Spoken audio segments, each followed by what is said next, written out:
Hello students, welcome to Mittal sir biology. Mittal sir हैं तो विश्वास है।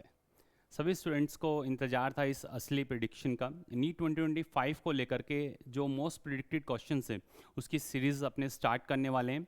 पूरी इन्फॉर्मेशन आप लोगों के पास में है, ज़्यादा समय अपने वेस्ट नहीं करेंगे, बट कुछ इंपॉर्टेंट इन्फॉर्मेशन आप सभी स्टूडेंट्स के लिए कि कैसे कैसे अपने इस सीरीज़ के अंदर प्रोसीड करने वाले हैं। मिनिमम 4 मॉक टेस्ट आप सभी के रखे गए हैं। इसमें मोस्ट प्रिडिक्टेड क्वेश्चंस जो आपको 4 मई आपके अपकमिंग नीट एग्ज़ाम के अंदर देखने को मिलने के पूरे पूरे चांसेस हैं। और ये आप सभी को पता ही है कि प्रिडिक्शन जो है वो इजी नहीं होता है। इस चीज़ को लेकर के काफ़ी सारी आपको थ्योरीज, आपके क्वेश्चंस वो आपके माइंड के अंदर रखने पड़ते हैं। उसके बाद आप एक परफेक्टली बता सकते हैं कि इस टाइप के क्वेश्चंस जो है पूछे जा सकते हैं। तो उसके बिहाफ पे नंबर ऑफ क्वेश्चंस आप लोगों के लिए निकाले गए हैं। 50+ क्वेश्चंस आपके ईच एंड एवरी जो सेशन रहने वाले हैं उनके अंदर डिस्कस अपने करेंगे।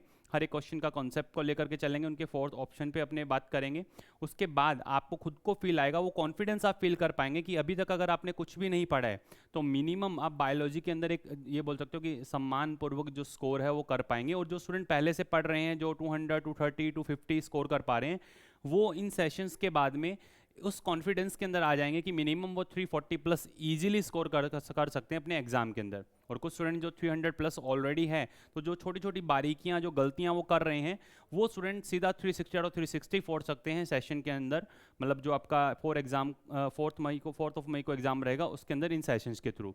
तो आप सभी बने रहें, 1 बाय 1 अपने सभी क्वेश्चन को डिस्कस करेंगे। हर एक क्वेश्चन को आपको अच्छे से देखना है। लास्ट के अंदर 2 क्वेश्चंस आप स्टूडेंट्स के लिए मैं रखूंगा जो आपको कमेंट सेक्शन के अंदर उनके आंसर्स जो है ड्रॉप करने होंगे। और इसी तरीके से अपने आगे प्रोसीड करने वाले हैं। बायोलॉजी का पूरा कंप्लीट ब्रह्मास्त्र भी बहुत जल्द ही आने वाला है, उसकी पूरी इन्फॉर्मेशन आपको मिल जाएगी। सिंगल सेशन के अंदर अपने सब कुछ कंप्लीट करने वाले हैं।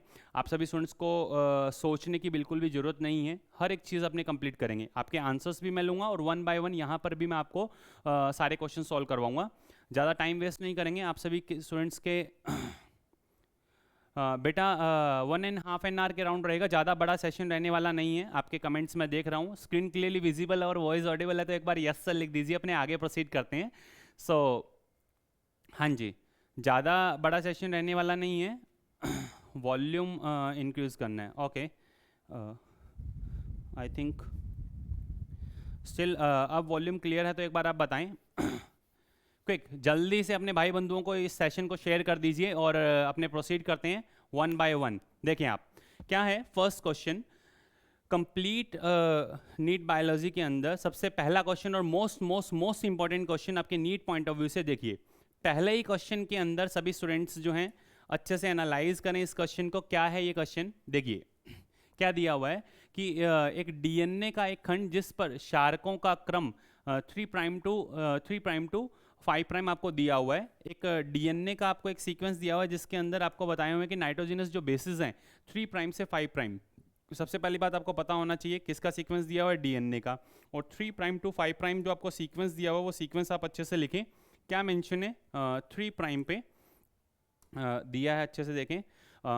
ए टी, आफ्टर दैट ए, फिर क्या है 1 2 3 C C C, A T, and after that G G G and G. ये 5 प्राइम पे आपको दिया हुआ है। क्या बोला है? इन खंड के लिए ट्रांसक्रिप्शन में जो एमआरएनए बनता है उसके ट्रांसलेशन के दौरान दिए गए अमीनो एसाइल टीआरएनए सम्मिश्र के जुड़ने का सही क्रम क्या होगा? आपसे ये पूछा हुआ है कि अच्छे से एनालाइज करें इसको और आंसर जो है ड्रॉप करें। Find out the sequence of the binding of the following amino acyl tRNA complexes during translation of an mRNA transcribe by DNA segment having the base sequence. DNA segment का sequence आपको दिया। Choose the answer shows the correct alphabets. हाँ जी, पूरा proper सही answer क्या होगा वो आपको डिफाइन करना है। इधर देखिए क्या है। सबसे पहले डीएनए से जब आरएनए बनाएंगे तो 5 प्राइम पे यहाँ पे क्या आएगा आपके पास में? आरएनए में यू, ए, फिर आफ्टर दैट यू, फिर क्या आ जाएगा? G G G, U, A, U U, sorry, C C and C and C. ये कितना? ये आपका 3 प्राइम पे। अब टीआरएनए का सीक्वेंस अगर आप देखें तो या तो आप डायरेक्टली बता सकते हो कि इसके अकॉर्डिंग इसके कॉम्प्लीमेंट्री आपको टीआरएनए के एंटी कोडोन, ये कोडोन्स आपको देखने को मिल रहे हैं। तो टीआरएनए में क्या मिलेगा आपको? जो एंटी कोडोन होगा इसके सामने क्या आ जाएगा आपका? ए के सामने क्या आएगा? यू, फिर क्या आएगा? ए। AUA कहीं पर है आपका, AUA आपका D के अंदर है, इट मीन सबसे पहला आने वाला जो आपका अमीनो एसाइल, जो सबसे पहले आने वाला आपका अमीनो एसाइल tRNA है वो कौन सा होगा, वो D वाला होगा। कोई ऑप्शन है क्या? एक ही ऑप्शन आपको देखने को मिल रहा है। आंसर क्या होगा बेटा इसका? Answer is 2। अगर आप अच्छे से देखें क्या हो जाएगा इसका आंसर, आंसर होने वाला है 2। सेकंड नंबर अगर आप देखें यहाँ पे क्या आ जाएगा, C एंड C क्या आएगा, A, तो DABC क्या देखने को मिलेगा आपको, DABC प्रॉपर आपको ये देखने को मिल रहा है। अच्छे से एनालाइज कर लें, एक एक वर्ड आपको क्रिस्टल क्लियर होना चाहिए। ऐसे क्वेश्चंस पूछे जाते हैं, इन क्वेश्चंस के अंदर मैंने आपको पहले भी बोला है, इस टाइप के जो क्वेश्चंस हैं इन क्वेश्चंस के अंदर क्या अप्रोच आपको रखनी है। देखिए अगर आपको DNA का सीक्वेंस दिया है, पहले तो आप देखें DNA का सीक्वेंस दिया है 3 प्राइम से आपको 5 प्राइम अगर सीक्वेंस दिया है तो उस पर आपसे अगर DNA पूछ रहा है या फिर उस पर RNA पूछ रहा है तो उसके अकॉर्डिंग 5 प्राइम से 3 प्राइम का आप सीक्वेंस बनाएं। सबसे पहले इन क्वेश्चंस के अंदर क्या अप्रोच रखना है कि न्यू स्ट्रैंड, चाहे वो DNA पॉलीमरेज, चाहे वो DNA पॉलीमरेज से सिंथेसाइज हो, चाहे वो RNA पॉलीमरेज से सिंथेसाइज हो, हमेशा उसकी जो पोलैरिटी रहती है न्यूली सिंथेसाइज स्ट्रैंड की 5 प्राइम टू 3 प्राइम की तरफ रहती है। बस ध्यान ये रखना है कि यहाँ पे थाइमिन की जगह क्या आता है, यूरेसिल, ये आपको अच्छे से ध्यान रखना है। फिर उसके बाद आप क्वेश्चन की डिमांड के अकॉर्डिंग अपना जो है वो क्वेश्चन सॉल्व करने की कोशिश करें कि आपको क्वेश्चन में पूछा क्या गया है। आधे से ज़्यादा स्टूडेंट पता है क्या करते हैं, क्या दिया है और क्या पूछा गया है उस पर फोकस ही नहीं करते हैं, क्योंकि इस क्वेश्चन के अंदर ऐसा ही है कि आपको दिया हुआ जो सीक्वेंस है, पहले ये तो पता हो कि जो दिया हुआ सीक्वेंस हो किसका है, वो DNA का है। किसका सीक्वेंस है, DNA का। और आपसे पूछा हुआ क्या है, पूछा हुआ इसके अंदर mRNA के अंदर जो एमिनो साइल tRNA होगा उसका एंटीकोडोन क्या होगा, एंटीकोडोन के अकॉर्डिंग आपसे tRNA पूछे हुए हैं, ठीक है। तो उसके अकॉर्डिंग वो सीक्वेंस आपको पता होना चाहिए। आंसर क्या हो जाएगा बेटा, आंसर हो जाएगा इसका 2। क्लियर? अच्छे से एक एक चीज, एक एक क्वेश्चन जो है, देखो मैं आपको फिर से रिपीट कर रहा हूं, सिंगल क्वेश्चन से आप मल्टीपल क्वेश्चंस की अप्रोच रख पाएंगे। मैंने इसके अंदर आपको कॉन्सेप्ट बताया, DNA से DNA और DNA से RNA 5 प्राइम टू 3 प्राइम हमेशा ये सिंथेसाइज होगा, ठीक है।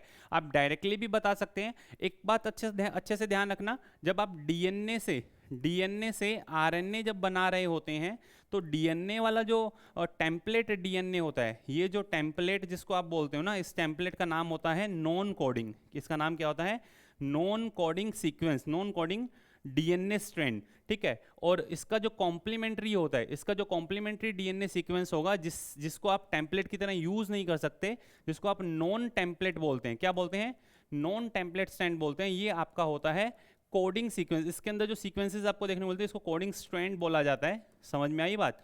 आपको यहाँ पे कोडिंग स्ट्रैंड देखने को मिलेगा। कोडिंग स्ट्रैंड का एग्जैक्ट सिमिलर सीक्वेंस आपसे कोई पूछे कि in newly synthesise RNA 5 prime to 3 prime, ये न्यूली सिंथेसाइज जो RNA होता है इसके अंदर एग्जैक्ट सीक्वेंस आपको 5 प्राइम टू 3 प्राइम यहाँ जो ये DNA एग्जैक्ट देखने को मिलेगा, एक्सेप्ट थाइमिन एंड यूरेसिल। ये पॉइंट अच्छे से ध्यान रखना बेटा, बिल्कुल ठीक है। नेक्स्ट क्वेश्चन पे आ जाइए आप।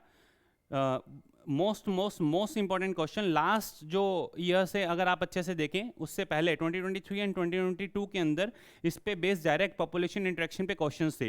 अब पॉपुलेशन इंटरेक्शन पे जो बेस्ट क्वेश्चन बनता है वो आपको बता रहा हूँ कि मान लीजिए आपको भी पता है कि दो अगर क्लोजली रिलेटेड स्पीशीज एक साथ रहती है तो वो एक दूसरे पे डिपेंड रहती है, म्यूचुअलिज्म, वो म्यूचुअल उनमें आपस में नंबर ऑफ इंटरेक्शंस देखने को मिलती हैं। वो इंटरेक्शन क्या, जिसमें एक स्पीशीज को क्या हो बेनिफिट हो और दूसरी स्पीशीज को क्या हो नुकसान अगर आपको देखने को मिलता है, तो इस कंडीशन को बोलते हैं पैरासिटिज्म या प्रीडेटर्स आप बोल सकते हैं। तो फर्स्ट आपका क्या है, कॉमनसेलिज्म, ये गलत हुआ। सेकंड नंबर क्या है, प्रीडेशन, ये हो सकता है। Third number amensalism and fourth number parasitism, ठीक है। सेकंड क्या है, दोनों को ही अगर नुकसान हो रहा है, दिख रहा है, ये कंडीशन किसकी होती है, ये होती है कंपटीशन की। किसकी होती है, ये कंडीशन आपको कंपटीशन के अंदर देखने को मिलेगी। फर्स्ट जो आपको देखने को मिलता है वो या तो क्या होगा प्रीडेशन या क्या होगा पैरासिटिज्म, ठीक है। या तो क्या होगा प्रीडेशन या फिर आपको क्या देखने को मिलेगा पैरासिटिज्म इसके अंदर देखने को मिलेगा। ये दोनों पॉइंट आपको क्रिस्टल क्लियर रहे। और थर्ड नंबर अगर आप देखें, थर्ड नंबर आपको एक स्पीशीज जो है वो हार्म जिसको नुकसान हो रहा है और दूसरा न्यूट्रल अगर रह पा रहा है, तो ये कंडीशन आपको किस में देखने को मिलती है, एमेंसेलिज्म के अंदर। किसमें ये जो कंडीशन आपको देखने को मिलेगी ये आपको देखने को मिलेगी एमेंसेलिज्म। तो फर्स्ट आपका क्या होगा प्रीडेशन, सेकंड कंपटीशन और थर्ड क्या होगा एमेंसेलिज्म। आंसर आपके पास में आ गया सेकंड, दिख रहा है आपको, आंसर आपके पास में क्या आ गया? सेकंड। ये किसको डिफाइन करती है? एमेंसेलिज्म। और last one, last and final आपको किसको क्या डिफाइन कर रहा है? एक को देखो भाई, यहां से जो क्वेश्चन आने के चांसेस हैं, एक मैच द कॉलम बहुत अच्छा बनता है। एक मैच द कॉलम यहां लिख रहा हूं मैं फिर से रिपीट कर रहा हूं, आप ध्यान से देख लें। एक मैच द कॉलम जो यहां से बनता है on the basis of their examples, जो यहाँ पे आपको एग्जाम्पल्स दिए हुए हैं, उन एग्जाम्पल्स के बिहाफ पे एक बहुत बढ़िया क्वेश्चन बनता है कि डायरेक्टली आपसे मैचिंग करवाई जा सकती है। मोस्ट मोस्ट मोस्ट इंपॉर्टेंट ये क्वेश्चन है और इसके बिहाफ पे क्वेश्चन आपको मिलेगा ही मिलेगा। फर्स्ट क्वेश्चन आपसे डिस्कस हुआ, this is the second question, और इसके अंदर बिल्कुल एक एक पॉइंट आपको अच्छे से समझ में आना चाहिए। एनसीईआरटी के अंदर ये टेबल दिया हुआ है, इस टेबल के जस्ट ऊपर, सॉरी इस टेबल के जस्ट नीचे एक लाइन भी दी हुई है क्लोजली रिलेटेड वाली, उस लाइन को आप मत भूलिएगा। हाँ, उसके एग्जाम्पल नहीं दिए हैं, एमेंसेलिज्म के एग्जाम्पल्स आपको नहीं पढ़ने हैं, बाकी जो दिया है उसके अंदर आपको प्रेडिक्शन दिया हुआ है, कंपटीशन दिया हुआ है, पैरासिटिज्म आपको दिया हुआ है, कॉमनसेलिज्म आपको दिया हुआ है, और लास्ट के अंदर म्यूचुअलिज्म जो दिया हुआ है, इन सभी के आपको एग्जाम्पल्स भी पढ़ने हैं। आपके भाई बंधु जो सो गए हैं उन सभी को आप जगा दीजिए, मैं फिर से रिपीट कर रहा हूँ। और सिंपल एक बात बता देता हूँ कि इससे बाहर अगर जिस स्टूडेंट ने सारे के सारे क्वेश्चंस कर लिए, मिनिमम मैं बोल रहा हूँ मिनिमम जिस स्टूडेंट ने अभी तक कुछ भी नहीं पढ़ा है ना, मिनिमम अगर एक एक क्वेश्चन पे और एक एक क्वेश्चन के हर एक ऑप्शन पे अपने बात करते हैं throughout of complete mock test आपको मैं बता देता हूँ 250 प्लस इजीली स्कोर कर सकता है जिसने कुछ भी नहीं पढ़ा है स्टूडेंट ने। और जिसने बहुत कुछ पहले से ही उसकी प्रिपरेशन है तो वो तो पेपर फोड़ करके आएगा। नेक्स्ट क्वेश्चन देखिए आप, most important, according to NCERT सारे प्रिडिक्शन के बिहाफ पर पहले जो यहाँ से क्वेश्चन आया हुआ है 11th एनसीईआरटी ओल्ड एनसीईआरटी के अकॉर्डिंग आपका I think old NCERT page number होगा 24, पेज नंबर 24 पे आपको मिल जाएगा। 23 पे आपको दिखाया बताया हुआ है जो फाइकोमाइसीलिया उसके जस्ट ऊपर, on the basis of the type of mycelia fruiting body, उसके बिहाफ पे आप डिफाइन करते हो कि इसकी 4 डिफरेंट जो ग्रुप्स हैं, चाहे फाइकोमाइसीलिया, एस्कोमाइसीलिया, बेसिडियोमाइसीलिया, ड्यूटेरियोमाइसीलिया, उसमें इसको क्लासीफाई किया गया। ये क्वेश्चन ऑलरेडी पूछा जा चुका है। उससे पहले आपके डाइकैरियन स्टेज पे एस्कोमाइसिस, बेसिडियोमाइसिस की क्वेश्चंस जो हैं ऑलरेडी आ चुके हैं, इस साल भी आने के चांसेस हैं। बट जो इंटरनल क्वेश्चन आने का चांसेस है वो प्रॉपरली बेसिडियोमाइसिटीज का बनता है। न्यू एनसीईआरटी के अकॉर्डिंग आप जाएंगे तो आपको पेज नंबर लगभग 18 देखने को मिलेगा, और जो ओल्ड एनसीईआरटी के अकॉर्डिंग आप जाएंगे तो आपको पेज नंबर 24 देखने को मिलेगा। प्रॉपर आप जाकर के देखें, इधर basidiomycetes, choose a incorrect statement regarding to the basidiomycetes के रिस्पेक्ट में आपको इनकरेक्ट स्टेटमेंट जो है वो डिफाइन करना है। Asexual reproduction with the help of the fragmentation, yes, asexual reproduction fragmentation की हेल्प से होता है। सेकेंड नंबर जो आपको डिफाइन किया है क्या है, rust, smut and the mushroom are the related to this group. Yes, rust आपको देखने को मिलता है, स्मट पक्सीनिया आप जानते हो, अस्टिलैगो आप जानते हो, मशरूम एगरिकस आप अच्छे से जानते हो, इस ग्रुप से रिलेटेड है, बिल्कुल सही है। Third number, karyogamy and meiosis takes place in the basidium, बिल्कुल ट्रू स्टेटमेंट है। एंड लास्ट वन, कॉमन जो एग्जाम्पल्स आपको दिए हुए हैं, एग्जाम्पल्स के अंदर क्या इस एगरिकस आता है? यस। क्या एस्परजिलस आता है? Aspergillus niger is a member of ascomycetes and Alternaria solani it is a member of deuteromycetes, that's why answer is 4। Most important question, इसके अंदर आपको जो इसकी स्टेटमेंट दी है इसके अंदर रिप्रोडक्टिव ऑर्गन्स नहीं होते हैं, सेक्स ऑर्गन स्पेसिफिक प्रेजेंट नहीं होते हैं। बेसिडियोमाइसिटीज पे मैं स्टार लगा रहा हूं, बेसिडियोमाइसिटीज का इस बार आपको क्वेश्चन देखने को मिल सकता है। मोस्ट इंपॉर्टेंट है, अच्छे से ध्यान रखना। एगरिकस है, स्मट है, रस्ट है, पक्सीनिया क्या होता है, अस्टिलैगो क्या है, किस तरीके से डिजीज कोज होते हैं, हर एक चीज आपको क्रिस्टल क्लियर रहनी चाहिए। आंसर क्या होगा इसका? Answer is 4। एगरिकस और एस्परजिलस अल्टरनेरिया सामान्य ज्ञात उदाहरण है? नो। एस्परजिलस एस्को का मेंबर है, ये किसका मेंबर है? एस्कोमाइसिटीज का मेंबर है, और अल्टरनेरिया सोलेनाई डिटीरियोमाइसिटीज का मेंबर है। ठीक है, तो ध्यान रखना, गड़बड़ मत कीजिएगा। नेक्स्ट, अब आ जाइए इसके बाद इंपॉर्टेंट क्वेश्चन।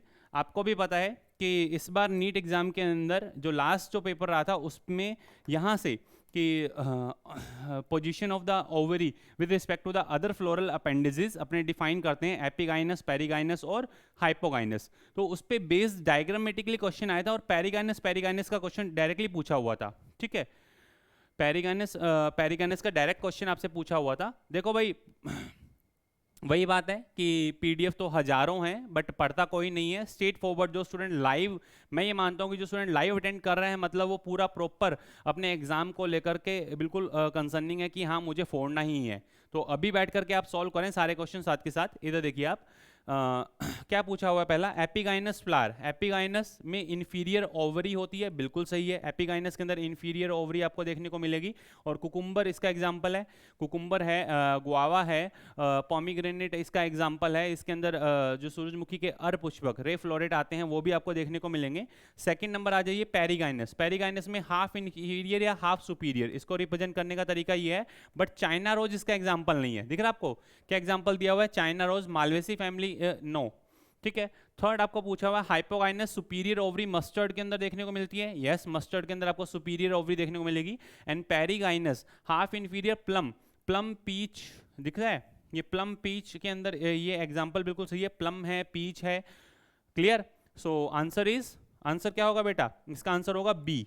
ध्यान रखना आपको एनसीईआरटी के अंदर दो डायग्राम जो दिए हुए हैं, याद रखने का तरीका है आप ऐसे भी याद रख सकते हो इसको प्रॉपरली अगर आप याद रखना चाहें। ये एपिगाइनस है, ये पेरिगाइनस है और ये हाइपोगाइनस है। और यहाँ पे इसके एग्जाम्पल, एपिगाइनस के अंदर जो फ्लोरल अपेंडेजेस होंगे वो यहाँ पे आपको अपर साइड के अंदर देखने को मिलेंगे। सेकंड नंबर पेरिगाइनस के अंदर फ्लोरल अपेंडेजेस जो होंगे इसके पैरेलल के अंदर ओवरी के पैरेलल में देखने को मिलेंगे। और थर्ड नंबर हाइपोगाइनस में फ्लोरल अदर फ्लोरल अपेंडेजेस कहाँ होंगे, हाइपोगाइनस सबसे नीचे की तरफ देखने को मिलेंगे। क्लियर, एग्जांपल्स पता होने चाहिए, जितने भी एग्जांपल्स आपकी एनसीईआरटी ने दिए। इसको रिप्रेजेंट करने का तरीका सुपीरियर ओवरी, इसको रिप्रेजेंट करने का तरीका इन्फीरियर हाफ इन्फीरियर या हाफ सुपीरियर, और इसको रिप्रेजेंट करने का तरीका इन्फीरियर ओवरी। ऐसा आप इसको रिप्रेजेंट कर सकते हैं। जनरल आपको अगर सोच पाएँ तो जो मैंने यहाँ पे बनाया है प्रॉपरली आपको समझ में आना चाहिए।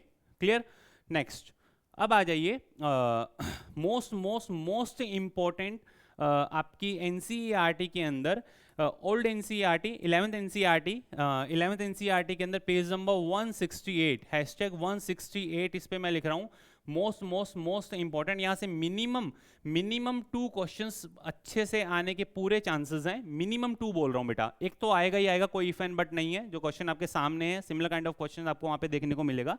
देखिए आप क्या है, synaptonemal complex, formation of the synaptonemal complex and the dissolution of the synaptonemal complex. Formation कब होता है साइनेप्टोनिमल कॉम्प्लेक्स का, and the dissolution of the synaptonemal complex occurs respectively in which one of the following phases of the meiosis. कौन सी phase के अंदर आपको ये देखने को मिलेगा, मियोसिस के अंदर आपको भी बताए कि मियोसिस जो फर्स्ट होता है उसके अंदर प्रोफेज फर्स्ट, पहले क्या आता है प्रोफेज फर्स्ट। इस प्रोफेज फर्स्ट के अंदर आपका लेप्टोटीन, जाइगोटीन, पैकाइटिन, डिप्लोटीन और डायाकाइनेसिस, क्या आता है डायाकाइनेसिस आपको देखने को मिलता है। क्लियर, अब इसके अंदर लैप्टोटीन के अंदर आपको सबसे पहले कंडेंसेशन देखने को मिलेगा। यहाँ पे साइनेप्टोनिमल कॉम्प्लेक्स की फॉर्मेशन होगी और पेयरिंग होगी। थर्ड के अंदर आपको रिकॉम्बिनेशन देखने को मिलेगा। फोर्थ में साइनेप्टोनिमल कॉम्प्लेक्स का डिसोल्यूशन स्टार्ट हो जाता है। ठीक है, तो आप देखें आपका जाइगोटीन के अंदर साइनेप्टोनिमल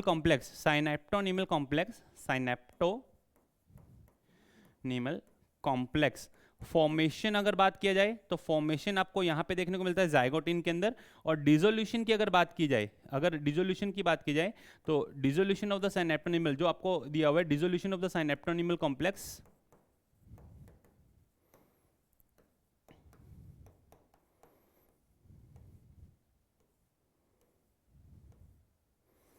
दिख रहा है आपको, तो zygotene and diplotene most important. मैं फिर से रिपीट कर रहा हूं बेटा, जो आपके भाई बंधु सो गए हैं मैं उन सभी को आप जगा दीजिए, क्योंकि देखो भाई इस सीरीज के अंदर जो स्टूडेंट अभी मेरे को देखने को मिल रहा है 101% नीट एग्जाम के अंदर अच्छा फोड़ कर आएगा। और जिस दिन आपका पेपर हो जाए उस दिन इसी सेशन पे आकर के बताइएगा क्या क्या आपको देखने को मिला, कौन कौन से क्वेश्चंस देखने को मिले। आप सीधा जो टाइम स्टैम्प्स हैं वो टाइम स्टैम्प्स डालिएगा, आपको पता चल जाएगा कि क्या क्या क्वेश्चन यहाँ से आपको स्ट्रेट फॉरवर्ड आपके पेपर में देखने को मिले। नेक्स्ट आ जाइए, क्या बोला है 11th एनसीईआरटी प्लान किंगडम का ये क्वेश्चन है, इंपॉर्टेंट क्वेश्चन है। आधे से ज़्यादा स्टूडेंट समझ नहीं पाते हैं। अल्टरनेशन ऑफ जनरेशन जो आपकी एनसीईआरटी से हटा दिया गया है, पेज नंबर 43 की बात कर रहा हूँ ओल्ड एनसीईआरटी के अकॉर्डिंग। न्यू एनसीईआरटी के अकॉर्डिंग डायरेक्ट आपको मिड में जो आपका डिफाइन किया हुआ है, which statement is correct of the most of the pteridophyte, आप टाइडोफाइट्स ब्रायोफाइट जो बीच में डिफाइन किया वहाँ पे आपको इनके बारे में लिखा हुआ मिल जाएगा।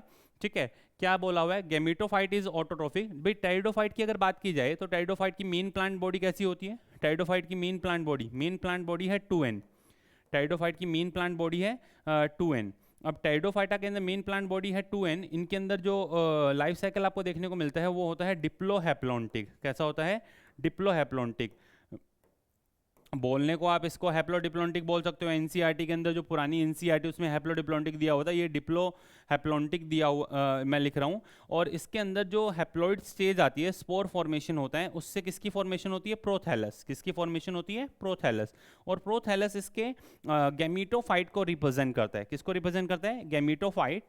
ओल्ड एनसीईआरटी के अंदर chapter number 3 page number 36, chapter number 3 page number 36 पे लास्ट जब नीचे लाइन आप जाकर के देखो, उसमें लिखा हुआ है कि spore is formed by meiosis in the spore mother cell in sporangia and after germination of the spore gametophyte which is inconspicuous, large, inconspicuous, undifferentiated green multicellular mass represented by prothallus, and prothallus is restricted to a narrow geographical area because of depending for fertilization it's depend upon the water. तो इस condition को लेकर के अगर आप देखें तो prothallus के बारे में आपको अच्छे से पता होना चाहिए। ये भी कैसा होता है, ग्रीन, और प्लांट जो खुद है वो भी कैसा होता है, ग्रीन। तो sporophyte is a semi parasite, no.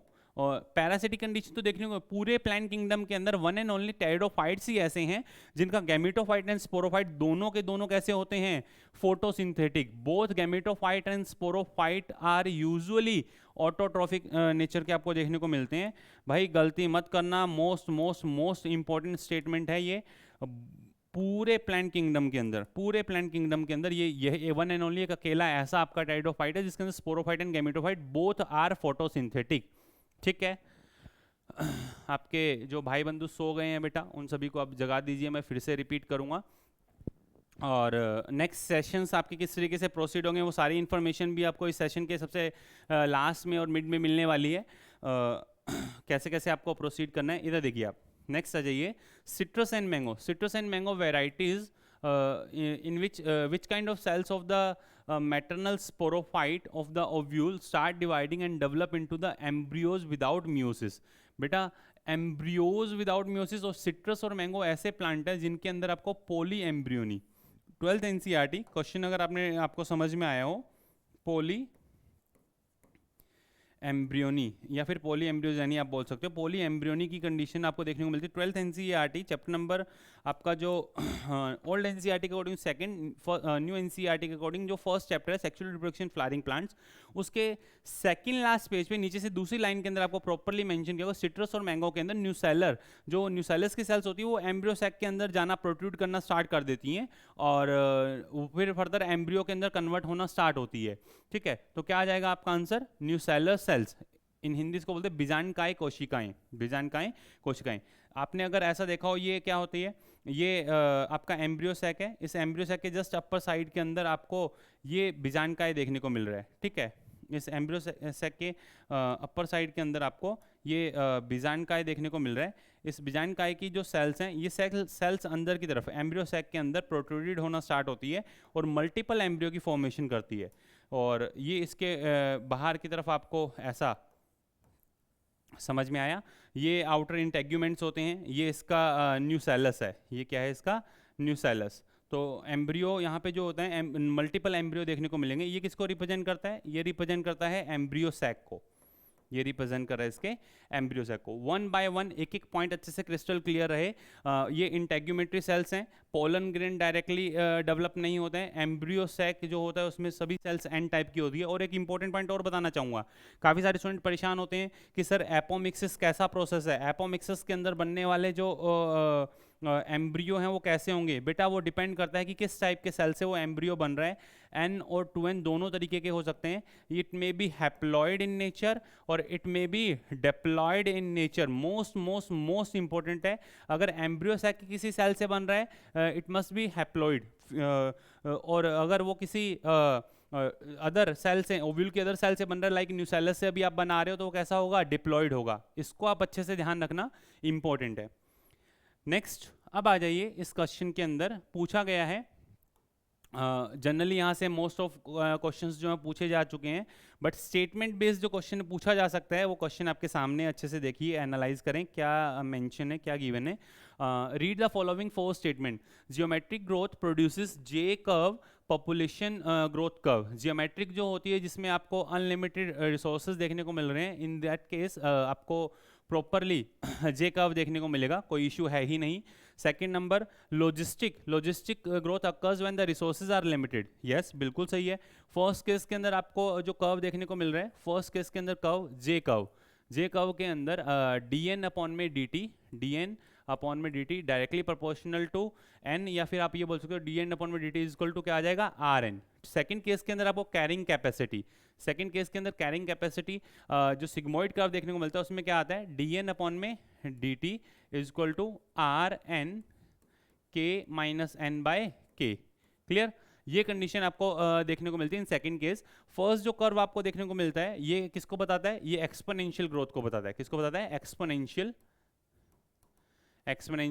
और सेकंड नंबर जो आपको बताता है वो आपको लॉजिस्टिक ग्रोथ के बारे में, लॉजिस्टिक, जिसमें एक कौन सा फैक्टर है, कैरिंग कैपेसिटी का फैक्टर आपको देखने को मिलता है कि उस जो एरिया है वो कितने लोगों को फेवर कर रहा है. क्लियर.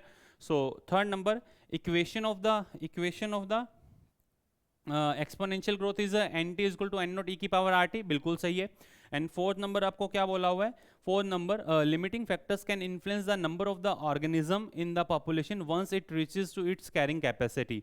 101% ट्रू स्टेटमेंट है. तो सभी स्टेटमेंट, जितने भी स्टेटमेंट्स हैं वो बिल्कुल सही हैं. 4 की 4 स्टेटमेंट बिल्कुल इसके अंदर आपको सही देखने को मिल रही है. क्या होगा इसका आंसर, आंसर इज 4. स्टार लगा रहा हूँ. सिंपल थ्योरी बेस्ड क्वेश्चन, सारे पॉइंट्स आपको क्रिस्टल क्लियर हो गए होंगे. नेक्स्ट अब आ जाइए इसके अंदर, आगे अपने प्रोसीड करते हैं.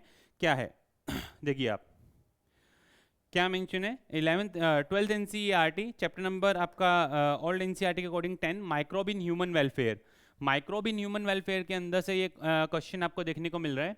बहुत बढ़िया क्वेश्चन है. यहाँ से मैच द कॉलम आता है, बट अगर आपने देखा हो, मैंने इसके अंदर इसके अंदर जो एड ऑन किया है लास्ट के अंदर जो आपको फर्टिलाइजर्स दिए हुए हैं, bio fertilizers and bio control agent, वहाँ से मैं यहाँ पे लिख रहा हूँ टॉपिक का नाम बायो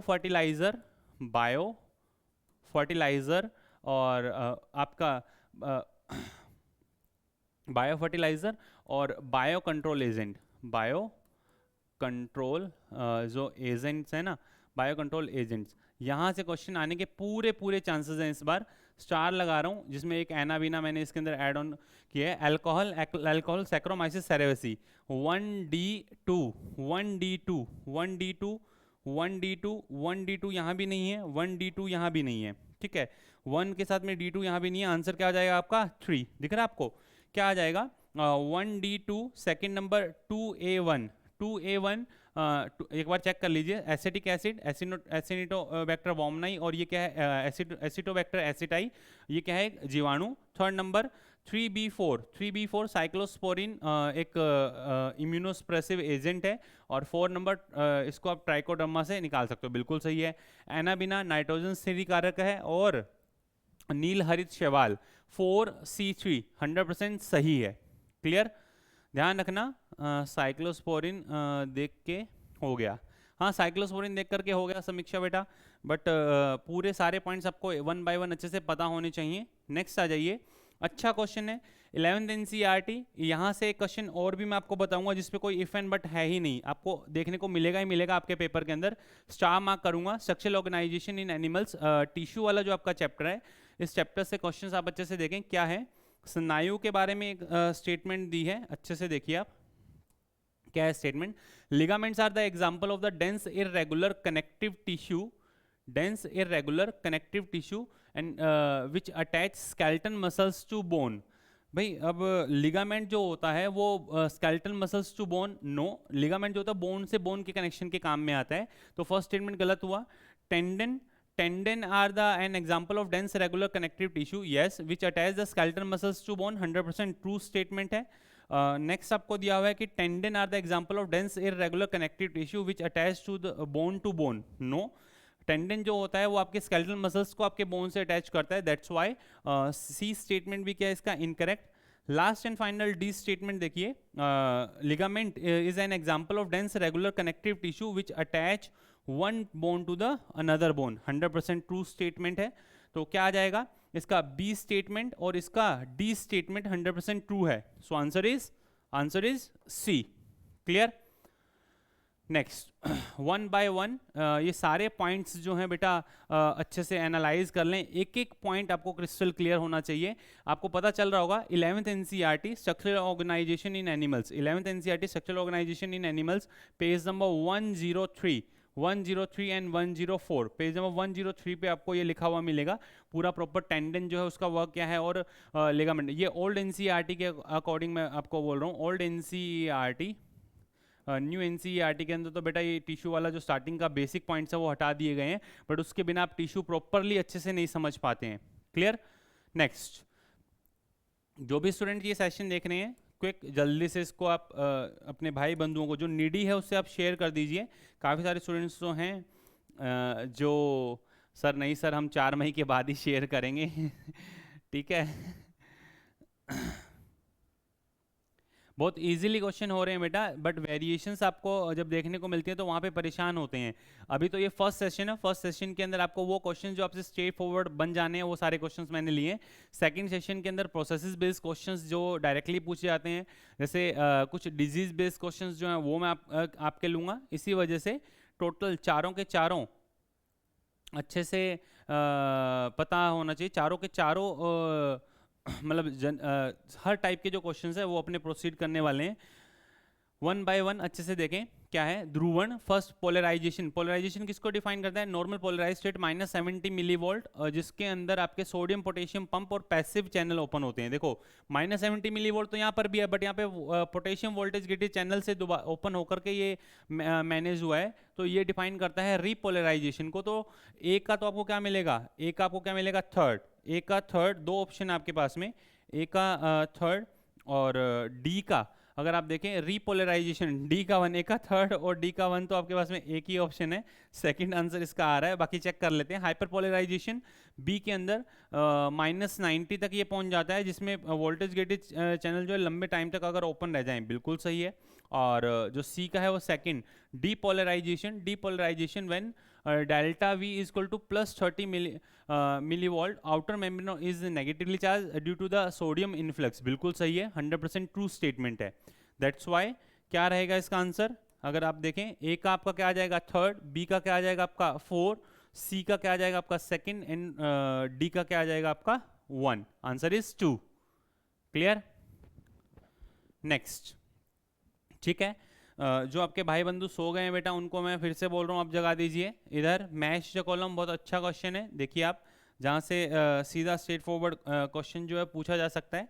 देखिए फीमेल रिप्रोडक्टिव ट्रैक के अंदर जो आपको एसेसरी डक्ट्स एंड ग्लैंड्स दी होती हैं वहाँ से ये क्वेश्चंस हैं। देखिए फर्स्ट आपको बताया मॉन्स प्यूबिस। मॉन्स प्यूबिस क्या होता है? Question like fatty question like structure covered by a skin and pubic hair. तो ए का क्या हो जाएगा बेटा आपके पास में? ए का हो जाएगा 4। ए का 4 आपके पास में, ये दो ऑप्शन कट हो गए हैं, दिख रहा है आपको?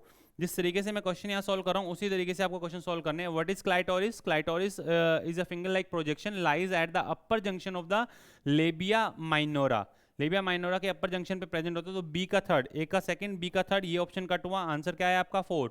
सी का first, labia majora fleshy fold tissue इसको बोला जाता है, और labia minora pair fold of the tissue inside the labia majora is known as labia minora.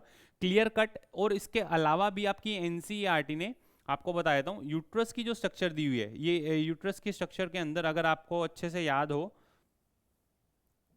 Uterus की स्ट्रक्चर के अंदर अगर आपको अच्छे से याद हो तो ऐसा कंप्लीट लेयरिंग, ठीक है, ये लेयरिंग यहाँ पे बाहर की तरफ जो आपको देखने को मिलती है वो क्या होती है? पेरीमेट्रियम, सबसे इनर साइड के अंदर एंडोमेट्रियम, और ये क्या है? मायोमेट्रियम। इन तीनों के साथ में एक एक वर्ड मेंशन किया हुआ है कि एंडोमेट्रियम जो होती है वो ग्लैंडुलर होती है, मायोमेट्रियम के अंदर स्मूथ मसल्स आपको देखने को मिलती है और मस्कुलर कॉन्ट्रेक्शन के अंदर जो काम में आती है, और पेरीमेट्रियम जो होती है प्रोटेक्शन कंसर्निंग होती है। तो थिन मेम्ब्रेनस प्रोटेक्शन कंसर्निंग, एक एक वर्ड इनके साथ भी मेंशन किया हुआ है।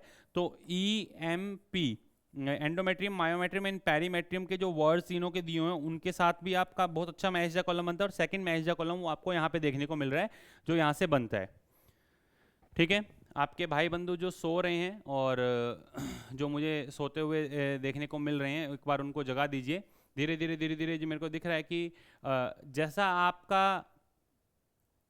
आप सभी का रुझान रहेगा वैसे वैसे ये मॉक टेस्ट जो है प्रोसीड होंगे, क्योंकि वन बाय वन मैं देखता जा रहा हूँ कि स्टूडेंट्स जो हैं लगातार अपना ध्यान जो भटका रहे हैं।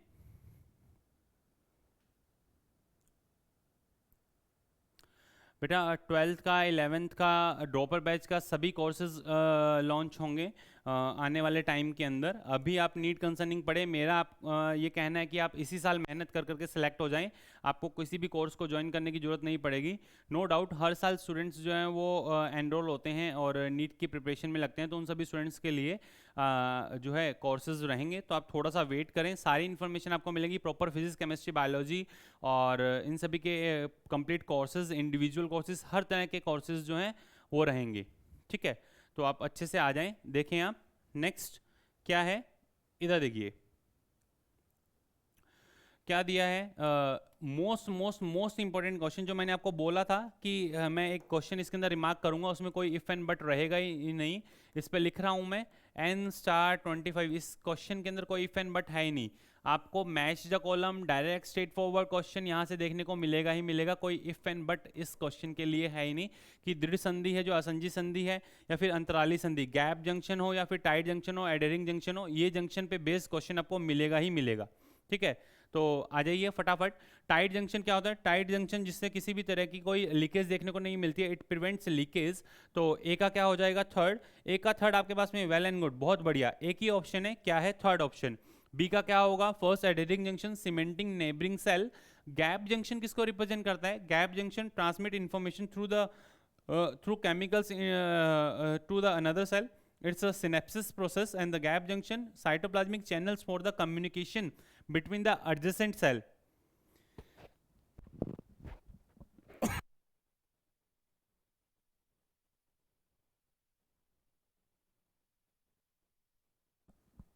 ठीक है, तो आई थिंक ये आपको बहुत अच्छे से समझ में आ गया होगा। दोबारा से रिपीट कर रहा हूँ, जो साइनेप्सिस होते हैं, साइनेप्सिस क्या होते हैं?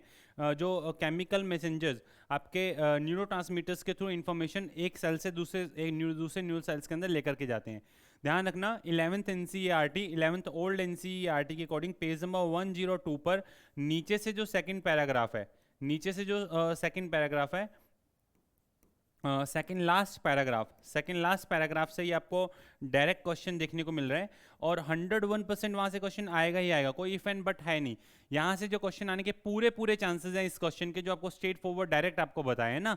ठीक है, नेक्स्ट अब आ जाइए इसके बाद किसके? Water containing cavity. Water containing cavities are present in vascular bundle of, किसके वेस्कुलर बंडल के अंदर वाटर कंटेनिंग कैविटी जो है आपको देखने को मिलती है? वाटर कंटेनिंग कैविटी जो आपको देखने को मिलती है वो होती है मोनोकोट स्टेम। मोनोकोट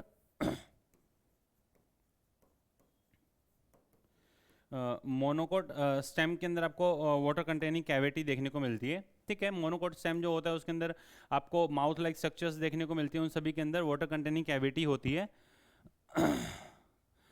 बेटा क्वेश्चंस का सेशन एक अलग से और रहेगा आप सभी स्टूडेंट्स के लिए, और हिंदी मीडियम के लिए भी बहुत कुछ आने वाला है। थोड़ा सा आप बस चैनल पे बने रहें, सभी स्टूडेंट्स जो हैं वो अपडेशन जो है साथ के साथ लेते रहें। मैंने फिर से बोल रहा हूँ, जो स्टूडेंट जिन्होंने अभी तक चैनल को सब्सक्राइब नहीं किया है वो भी सब्सक्राइब कर करके रख लें। हर एक तरह की इन्फॉर्मेशन आपको यहीं पे मिलने वाली है। देखिए आप, water containing cavity monocot stem में मिलती है। सूरजमुखी कैसा होता है? डाइकोट। सूरजमुखी डाइकोट। और मक्का की मूल में, ये तो रूट है, और मक्का का जो तना ये किस में आएगा? Monocot stem. मेज स्टेम के अंदर आपको देखने को मिलता है, और मेज क्या है? एक मोनोकोट प्लांट है जिसके अंदर आपको वाटर कंटेनिंग कैविटी, आपने अगर डायग्राम को अच्छे से एनालाइज किया हो, ये आपका एपिडर्मिस है, इसके अंदर सेकंड नंबर आपको हाइपोडर्मिस देखने को मिलती है, उसके इनर साइड के अंदर आपको कॉर्टेक्स वगैरह जो वेल डिफरेंशिएटेड नहीं होते हैं, डायरेक्टली ग्राउंड टिश्यू देखने को मिलते हैं, जिनके अंदर मिड में बड़े बड़े वेस्कुलर बंडल्स और किनारों पे आपको कैसे मिलते हैं? छोटे वेस्कुलर बंडल मिलते हैं। ठीक है, मिड में कैसे मिलते हैं? बड़े बड़े वेस्कुलर बंडल्स मिलते हैं, जिनके अंदर आपको ऐसी कंडीशन देखने को मिलती है। तो ये एक वाटर कंटेनिंग कैविटी आपको देखने को मिलती है यहाँ पर। ये water containing cavity. 11th NCERT के अंदर जो मोनोकोट स्टेम दिया है उसके अंदर प्रॉपरली क्लियर मेंशन कर करके आपको दिया हुआ है एपिडर्मिस और हाइपोडर्मिस। इसकी हाइपोडर्मिस के बारे में क्वेश्चन आता है कि हाइपोडर्मिस किसकी बनी होती है। हाइपोडर्मिस स्क्लेरन काइमेटस टिश्यू की बनी होती है। स्क्लेरन काइमेटस जो सेल्स होती हैं उनकी बनी होती है। स्टार लगा रहा हूँ। मोनोकोट की जो हाइपोडर्मिस होती है स्टेम में मिलती है हाइपोडर्मिस, रूट में तो होती नहीं है, तो ध्यान रखना। ये मोनोकोट के अंदर, मोनोकोट स्टेम के अंदर जो आपको देखने को मिल रहा है स्क्लेरन काइमेटस। क्लियर, मोस्ट इंपॉर्टेंट है, मैं फिर से रिपीट कर रहा हूँ, गलती मत करना। वाटर कंटेनिंग कैविटी जो आपकी एनसीईआरटी लिख करके देती है वो 11th एनसीईआरटी के अंदर जो मोनोकोट स्टेम दिया हुआ है मोनोकोट स्टेम के अंदर प्रॉपरली आप जा करके देखेंगे। अब मैंने यहाँ पर जो क्वेश्चन को थोड़ा सा टफ और थोड़ा ट्रिकी बनाने के लिए, क्योंकि एग्जाम्पल वहाँ पे सनफ्लावर और मेज यही एग्जाम्पल लिए हैं, तो आपको पता होना चाहिए जो मेज स्टेम दिख रहा है आपको, मेज स्टेम मोनोकोट स्टेम की कैटेगरी के अंदर आता है और स्टेम के अंदर आपको वाटर कंटेनिंग कैविटी देखने को मिलेगी। क्लियर। अब आ जाइए important point, majority of insect pollinated flower. Pollination से एक क्वेश्चन आपका फिक्स है, एक क्वेश्चन आपका फिक्स है। जो क्वेश्चन पॉलिनेशन से आ सकते हैं, देखो मैंने इस सेशन के अंदर ये क्वेश्चन लिया क्योंकि इंसेक्ट पॉलिनेशन का था। सेकंड के अंदर एक आपको विंड पॉलिनेशन, एक वाटर पॉलिनेशन और एक क्लिस्टो एंड कैज्मोगैमस वाला जो है वो आपको मिलेंगे क्वेश्चन। मैं आपको पहले ही बता देता हूँ क्योंकि मुझे पता है कि इन चारों से एक क्वेश्चन आपका फिक्स आपके एग्जाम में मिलेगा ही मिलेगा। तो इधर देखिए, मेजोरिटी ऑफ इंसेक्ट पॉलिनेटेड, ऐसे ही नहीं बेटा ये पेपर्स बनाए जा रहे हैं, सब कुछ चीज़ें ध्यान में रख करके बनाई जा रही है ताकि आपको वेरिएशन प्लस जो मोस्ट एक्सपेक्टेड क्वेश्चंस हैं वो आपको डायरेक्ट आपके एग्जाम में देखने को मिले। जो इंसेक्ट पॉलिनेटेड फ्लावर्स होते हैं वो लार्ज होते हैं, बिल्कुल सही है, तो स्मॉल वाला पॉइंट कट हुआ। सेकंड नंबर, कलरफुल होते हैं, 100% ट्रू स्टेटमेंट है, कलरलेस नहीं होंगे, कलरलेस नहीं होंगे। और third number, fragrance, yes, insect pollination जो जिनके अंदर होगा उनके अंदर फ्रेग्रेंस आपको देखने को मिलेगी। That's why answer is 1। और जो लास्ट आपको यहाँ पे ऑर्डरलेस नहीं होती, इनके अंदर फ्रेग्रेंस देखने को मिलती है। 12th NCERT sexual reproduction flowering plants के अंदर क्लियर कट ये आपको दिया हुआ है। यहाँ पर ध्यान रखना, एक वाटर जो बताया हुआ यहाँ पे लिली के बारे में जो डिफाइन किया हुआ उसका एग्जाम्पल जो अच्छे से याद रख लेना। इंसेक्ट एंड विंड पॉलिनेशन उनके अंदर आपको देखने को मिलता है, तो गड़बड़ मत करना बेटा, सारे पॉइंट्स अच्छे से पता होना चाहिए। Yes, Oxalis, Viola, common pansy, कॉमेलाइना।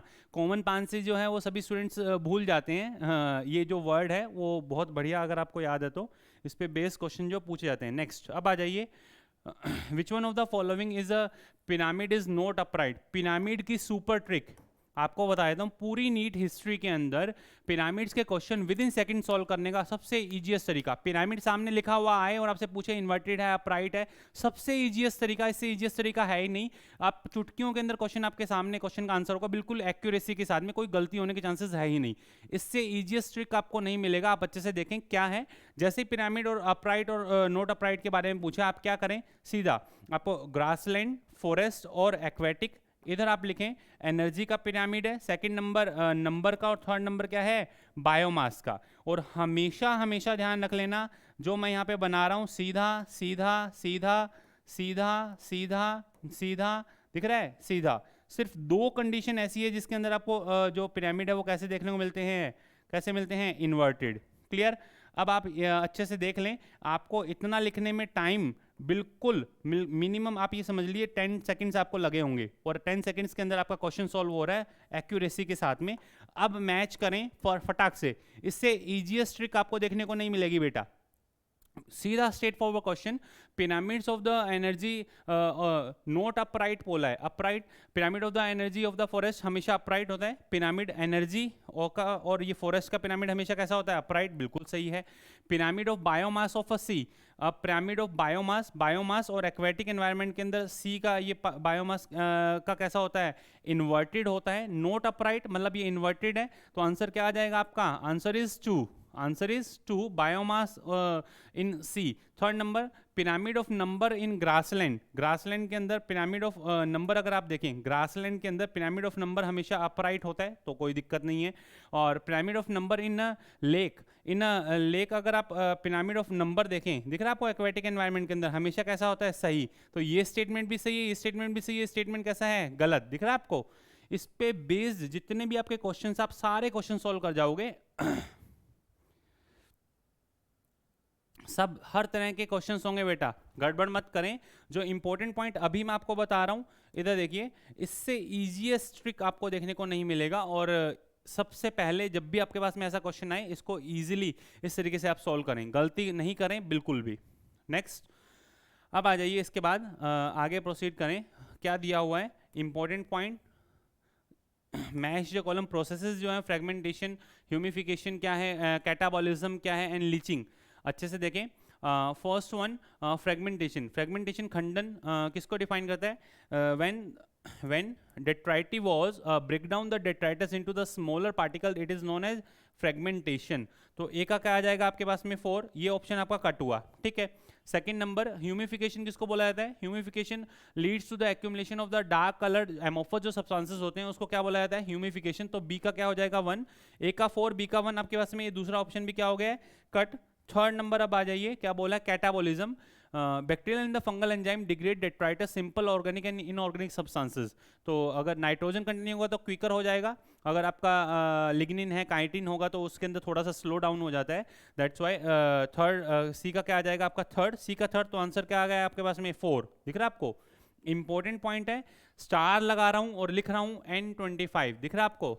Star लगाया है इस क्वेश्चन पे। Most most most important question, अच्छे से देख लेना। ये चारों प्रोसेस पे बेस्ड स्ट्रेट फॉरवर्ड क्वेश्चन आपसे पूछा जाता है। जो क्वेश्चन मैंने आपको बताया, catabolism bacterial and the fungal enzyme degrades detritus simpler organic and inorganic substances depending on the constitute the chemical nature of the organic and inorganic substances. If the lignin and the chitin is present, then the catabolism is slower, or if the nitrogen containing compound is present, then it is incomparatively faster. ठीक है।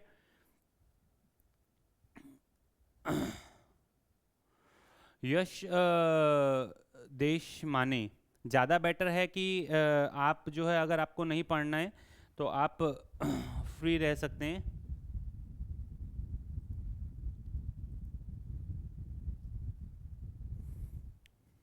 ठीक है,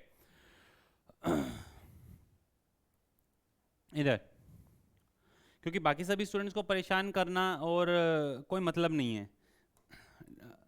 at the end result बोलता है बेटा। ठीक है, the Calvin cycle process is given 3 stages. एक कार्बोक्सिलेशन होता है, सेकंड नंबर आपको रिडक्शन, थर्ड नंबर आपको रीजनरेशन देखने को मिलता है। Which column is not correctly matched?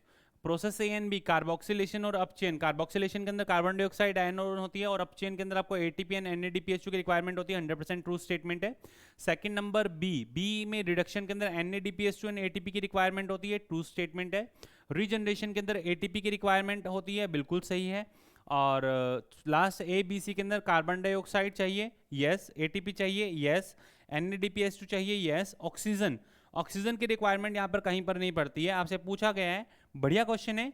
11th NCERT old NCERT के according chapter number 13 page number 217, page number 217 पे आपको ये जो C3 cycle kelvin Benson cycle जिसको हमने बोलते हैं, C3 साइकिल आपको दिया हो, जिसमें फर्स्ट स्टेबल कंपाउंड आपका फॉस्फोग्लिसरिक एसिड बनता है। तो ये जो साइकिल है इसको आप अच्छे से एक बार एनालाइज भी कर लेना, इस पे बेस्ड जो है वो क्वेश्चंस पूछे जा सकते हैं स्ट्रेट फॉरवर्ड। नेक्स्ट आ जाइए, मोस्ट इंपॉर्टेंट फर्स्ट चैप्टर से अभी तक जो क्वेश्चंस आ रहे हैं उनमें अभी सब कुछ फर्स्ट चैप्टर से हटा दिया गया है। बचा क्या आपके पास में? जो टेबल वगैरह जनरल बची हुई हैं उन पे बेस्ड आपसे क्वेश्चन पूछे जा सकते हैं। 1.1 टेबल जो आपके NCERT में दिया हुआ है उस पे बेस्ड क्वेश्चन एक बार सॉल्व करने की आप कोशिश करें। देखें, वीट जो है ट्रिटिकम, वीट क्या है आपका? ट्रिटिकम। 1 का क्या आ जाएगा? 1 का क्या आएगा आपके पास में? D, और ये किस में आता है? मोनोकोटिलीडोन के अंदर। तो 1D1 आपको यहाँ पर भी दिया हुआ है, 1D2 यहाँ दिया है, और 1A, ये 2 ऑप्शन आपके कट हुए। 1D1 आपको फर्स्ट में भी दिया हुआ है, सेकंड में भी दिया हुआ है। ठीक है, सेकंड मैन की अगर बात करें, main second A and 4, second A4 ये कट हुआ, सेकंड A4 फर्स्ट, आंसर आपका फर्स्ट आ गया। थर्ड C2, थर्ड नंबर पे मैंजीफेरा इंडिका, और मैंजीफेरा इंडिका से डाइकोटिलीडोन। 100% ट्रू स्टेटमेंट है, मतलब ट्रू मैचिंग है। Fourth B3 house fly, Musca domestica and Insecta इसकी क्लास होती है। 100% ट्रू है। इस पे बेस देखो आप, क्वेश्चन स्ट्रेट फॉरवर्ड आपको मिल रहे हैं। इंपॉर्टेंट क्वेश्चन है, स्टार लगा रहा हूं मैं यहाँ पर, ये स्टार आपको देखने को मिल रहा है। मोस्ट इंपॉर्टेंट क्वेश्चन, ध्यान रख लेना, table number 1.1 11th NCERT the living world का ये क्वेश्चन है। जनरली इस चैप्टर से क्वेश्चंस जो हैं बहुत कम आते हैं, अल्टरनेटिव ईयर्स के अंदर पूछे जाते हैं। यहाँ से जो अभी क्वेश्चन आपको बताया गया है, ये क्वेश्चन पूरे पूछने के पूरे चांसेस है ना, तो ध्यान रखना जो सामने आपको क्वेश्चन देखने को मिल रहा है ये क्वेश्चन आपसे पूछा जा सकता है। नेक्स्ट, अब आ जाइए इसके बाद अच्छे से एनालाइज करें क्या गिवन है, क्या मेंशन है। इधर देखिए क्या दिया है, डायरेक्टली आपको कुछ जनरल टर्म्स दिए हुए सेक्सुअल रिप्रोडक्शन फ्लावरिंग प्लांट्स की, जिसमें स्टूडेंट परेशान होता है, मैच भी नहीं किया जा पाता। देखिए अब फर्स्ट आपको दिया हुआ है funicle. Funicle is a stalk of ovule. A का क्या हो जाएगा आपके पास में 5, ए का 5 आपके पास में, एक ही ऑप्शन है बेटा, स्ट्रेट फॉरवर्ड दिख रहा है आपको। क्वेश्चन के अंदर मैच द कॉलम के अंदर आपको टाइम नहीं लगता है। सेकंड नंबर अगर आप देखें हाइलम क्या होता है, region where the body of the ovule fuses with the funicle is a hilum. Third number जो आपको इसके अंदर डिफाइन किया हुआ है इंटेग्यूमेंट। इंटेग्यूमेंट 1 और 2 protective layers of the ovule is a integument. Chalaza basal part of an ovule, जो NCERT के अंदर डिफाइन किया हुआ है, ध्यान रख लेना। ओव्यूल का जो टाइप है वो आपको ऑर्थोट्रोपस टाइप ऑफ ओव्यूल को लेकर के सारे पॉइंट्स डिफाइन किए हैं। तो जो चेलाइजल एंड है वो basal part of an ovule के अकॉर्डिंग ही आपको आंसर वहां देना है। और सबसे लास्ट में क्या है, nucellus, mass of the cells within the ovule with more food, जो स्टार्टिंग के अंदर आपको फूड जो है प्रोवाइड करके जाती है। दैट मतलब इनिशियल स्टेज के अंदर क्या हो जाएगा, जो एम्ब्रियोसेक की सेल्स हैं उनको न्यूट्रिशन कौन देगा, न्यूसेलस। जो डेवलपिंग मेगास्पोर मदर सेल्स हैं उनको न्यूट्रिशन कौन देगा, nucellus. One of the cells nucellus cell can behave as an megaspore mother cell. तो वही पॉइंट्स हैं। क्या होगा answer, answer is 2, answer is 2, ध्यान रखना। क्लियर। नेक्स्ट, अब आ जाइए इसके बाद इधर आ जाइए क्या डिफाइन किया हुआ है 11th एनसीईआरटी के अंदर लास्ट चैप्टर आपका chemical coordination and integration. Parathyroid, adrenal gland आपको दिया हुआ, थाइमस ग्लैंड एंड पिट्यूटरी।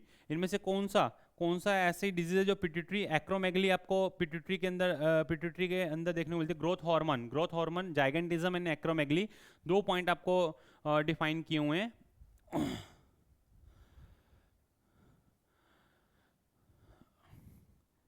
बेटा इसी सेशन के कमेंट सेक्शन के अंदर आप ड्रॉप कर दीजिएगा, ठीक है। दोबारा से आप रिमार्क कर दें। नंबर ऑफ स्टूडेंट्स के क्वेश्चंस जो हैं वो आए हुए हैं, उनमें से कुछ स्टूडेंट्स के आंसर ऑलरेडी दे चुका हूँ, जिनके अगर रह गए हैं तो प्लीज़ आप उसको दोबारा रिमार्क कर दें। नेक्स्ट क्या है आपको दिया हुआ है, parathyroid hormone, adrenal gland, thymus gland. Thymus gland is specifically for immune system. तो सी का 2 और डी का 3, सी का 2 और डी का 3 एक ही ऑप्शन आपके पास में, ऑप्शन नंबर 4 अगर आप जाकर के देखें क्या आएगा। एक का क्या आएगा आपका 4, पैराथायराइड हार्मोन, जिसमें बोन डीमिनरलाइजेशन आपको देखने को मिलता है, जिस वजह से ऑस्टियोपोरोसिस होने के चांसेस रहते हैं। Adrenal gland, Cushing syndrome, Addison's and Cushing, दोनों आपको अच्छे से पता होना चाहिए। क्या आएगा answer, answer is 4। Next, 2 statement आपको दी हुई है 11th NCERT cell cycle and cell division से, जो दूसरे टाइप के क्वेश्चंस पूछे जाते हैं। फर्स्ट आपको एक टाइप बताया जिसके अंदर leptotene, zygotene, pachytene, diplotene, diakinesis, उन पे base match the column. Second type of questions, during G1 phase the cell is metabolically active and continuously grow but does not replicate its DNA. अपने DNA को ये replicate नहीं कर पाती है, बिल्कुल सही है कि जब G1 स्टेज होती है उसमें डीएनए रेप्लिकेशन नहीं होता बट कंटिन्यूसली ग्रो करती है। Second, during G1 phase proteins are synthesized in the preparation of the mitosis while the cell growth is not seen. No, cell growth तो आपको थ्रू आउट ऑफ इंटरफेज छोड़िए, पूरे complete आपको cell cycle के अंदर cell growth तो continue in terms of cytoplasmic growth, cell cycle तो के अंदर ग्रोथ तो हमेशा आपको कंटिन्यू देखने को मिलेगी ही मिलेगी, कोई इफ एंड बट उसके अंदर है ही नहीं। तो फर्स्ट स्टेटमेंट इसका 100% ट्रू सही है एंड सेकंड स्टेटमेंट इसका क्या है, गलत। So only statement 1 is correct. Clear, गड़बड़ मत कीजिएगा बेटा, इंपॉर्टेंट क्वेश्चंस हैं, स्ट्रेट फॉरवर्ड जो आपको डिफाइन किए जा रहे हैं। इधर देखिए, नेक्स्ट आपसे पूछा गया है कि एसेक्सुअल रिप्रोडक्शन, ये जनरल आपका प्लांट किंगडम से क्वेश्चन जिसके अंदर 4 स्टेटमेंट आपको दिए हैं, कौन कौन से स्टेटमेंट सही हैं कौन सी गलत हैं, ये आपसे पूछा गया है। Asexual reproduction in liverworts takes place by spore formation, नहीं, इनके अंदर जो होता है फ्रेगमेंटेशन के थ्रू गैमा कप की फॉर्मेशन, गैमा कप फॉर्मेशन आपको देखने को मिलता है। और गैमा कप के बारे में मैंने आपको बताया था लास्ट ईयर जब बैच लॉन्चिंग चल रही थी, याद होगा आप लोगों को कि किस तरीके का एक क्वेश्चन जो है 2025 के अंदर पूछा जा सकता है। Most most most important question है। गैमा के अंदर आपको ट्रिक भी बताई थी, ग्रीन मल्टीसेलुलर एसेक्सुअल बर्ड, और ये इस साल पूरा आपका पूरा आने के पूरे चांसेस हैं। इस क्वेश्चन का एनसीईआरटी पेज नंबर 35 के अंदर लास्ट पैराग्राफ के अंदर आप जाकर के देख सकते हैं।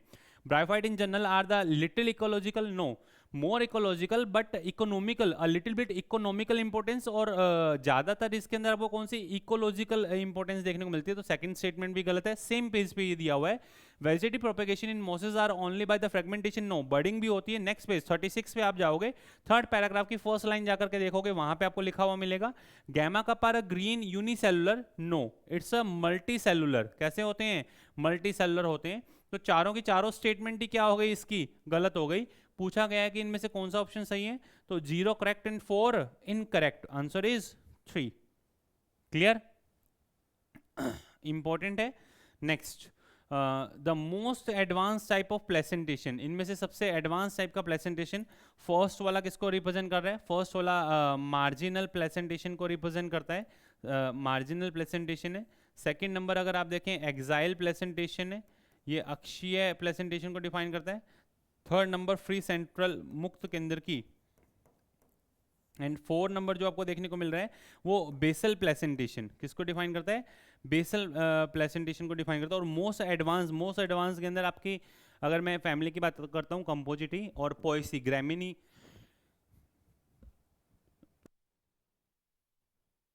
सॉरी ग्रामिनी की अगर बात की जाए तो आपको समझ में आता है कि ग्रामिनी और कंपोजिटी, बेसल प्लेसेंटेशन आपको मैरीगोल्ड के अंदर देखने को मिलेगा। मैरीगोल्ड कंपोजिटी फैमिली का एक मेंबर है। टेजिटस की अगर आप बात करें, या हेलियंथस एनलस की अगर आप बात करें, सूरजमुखी, इन सभी की, ठीक है। तो या पोएसी फैमिली के जो मेंबर्स हैं जिसमें वीट आपका आता है, तो मोस्ट एडवांस जो है, मोस्ट एडवांस प्लेसेंटेशन आपको किस में देखने को मिलता है? मैरीगोल्ड में मिल जाएगा, सनफ्लावर में मिल जाएगा।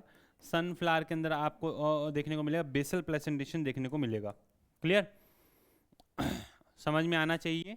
नेक्स्ट अब आ जाइए, equation of the logistic growth. Logistic growth के अंदर कैरिंग कैपेसिटी आती है। तो फर्स्ट ऑप्शन तो आपका, अगर अपने बात करें कि कौन सा इसके अंदर जो है लॉजिस्टिक ग्रोथ को रिप्रेजेंट करता है, क्लियर कट अगर आप देखें तो लॉजिस्टिक ग्रोथ के लिए मैंने आपको बताया था डी एन अपॉन में D T is equal to क्या होगा?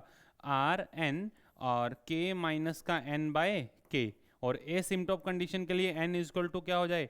k। तो उस कंडीशन के अंदर या फिर n बाय k की वैल्यू क्या आ जाए? Equal to 1।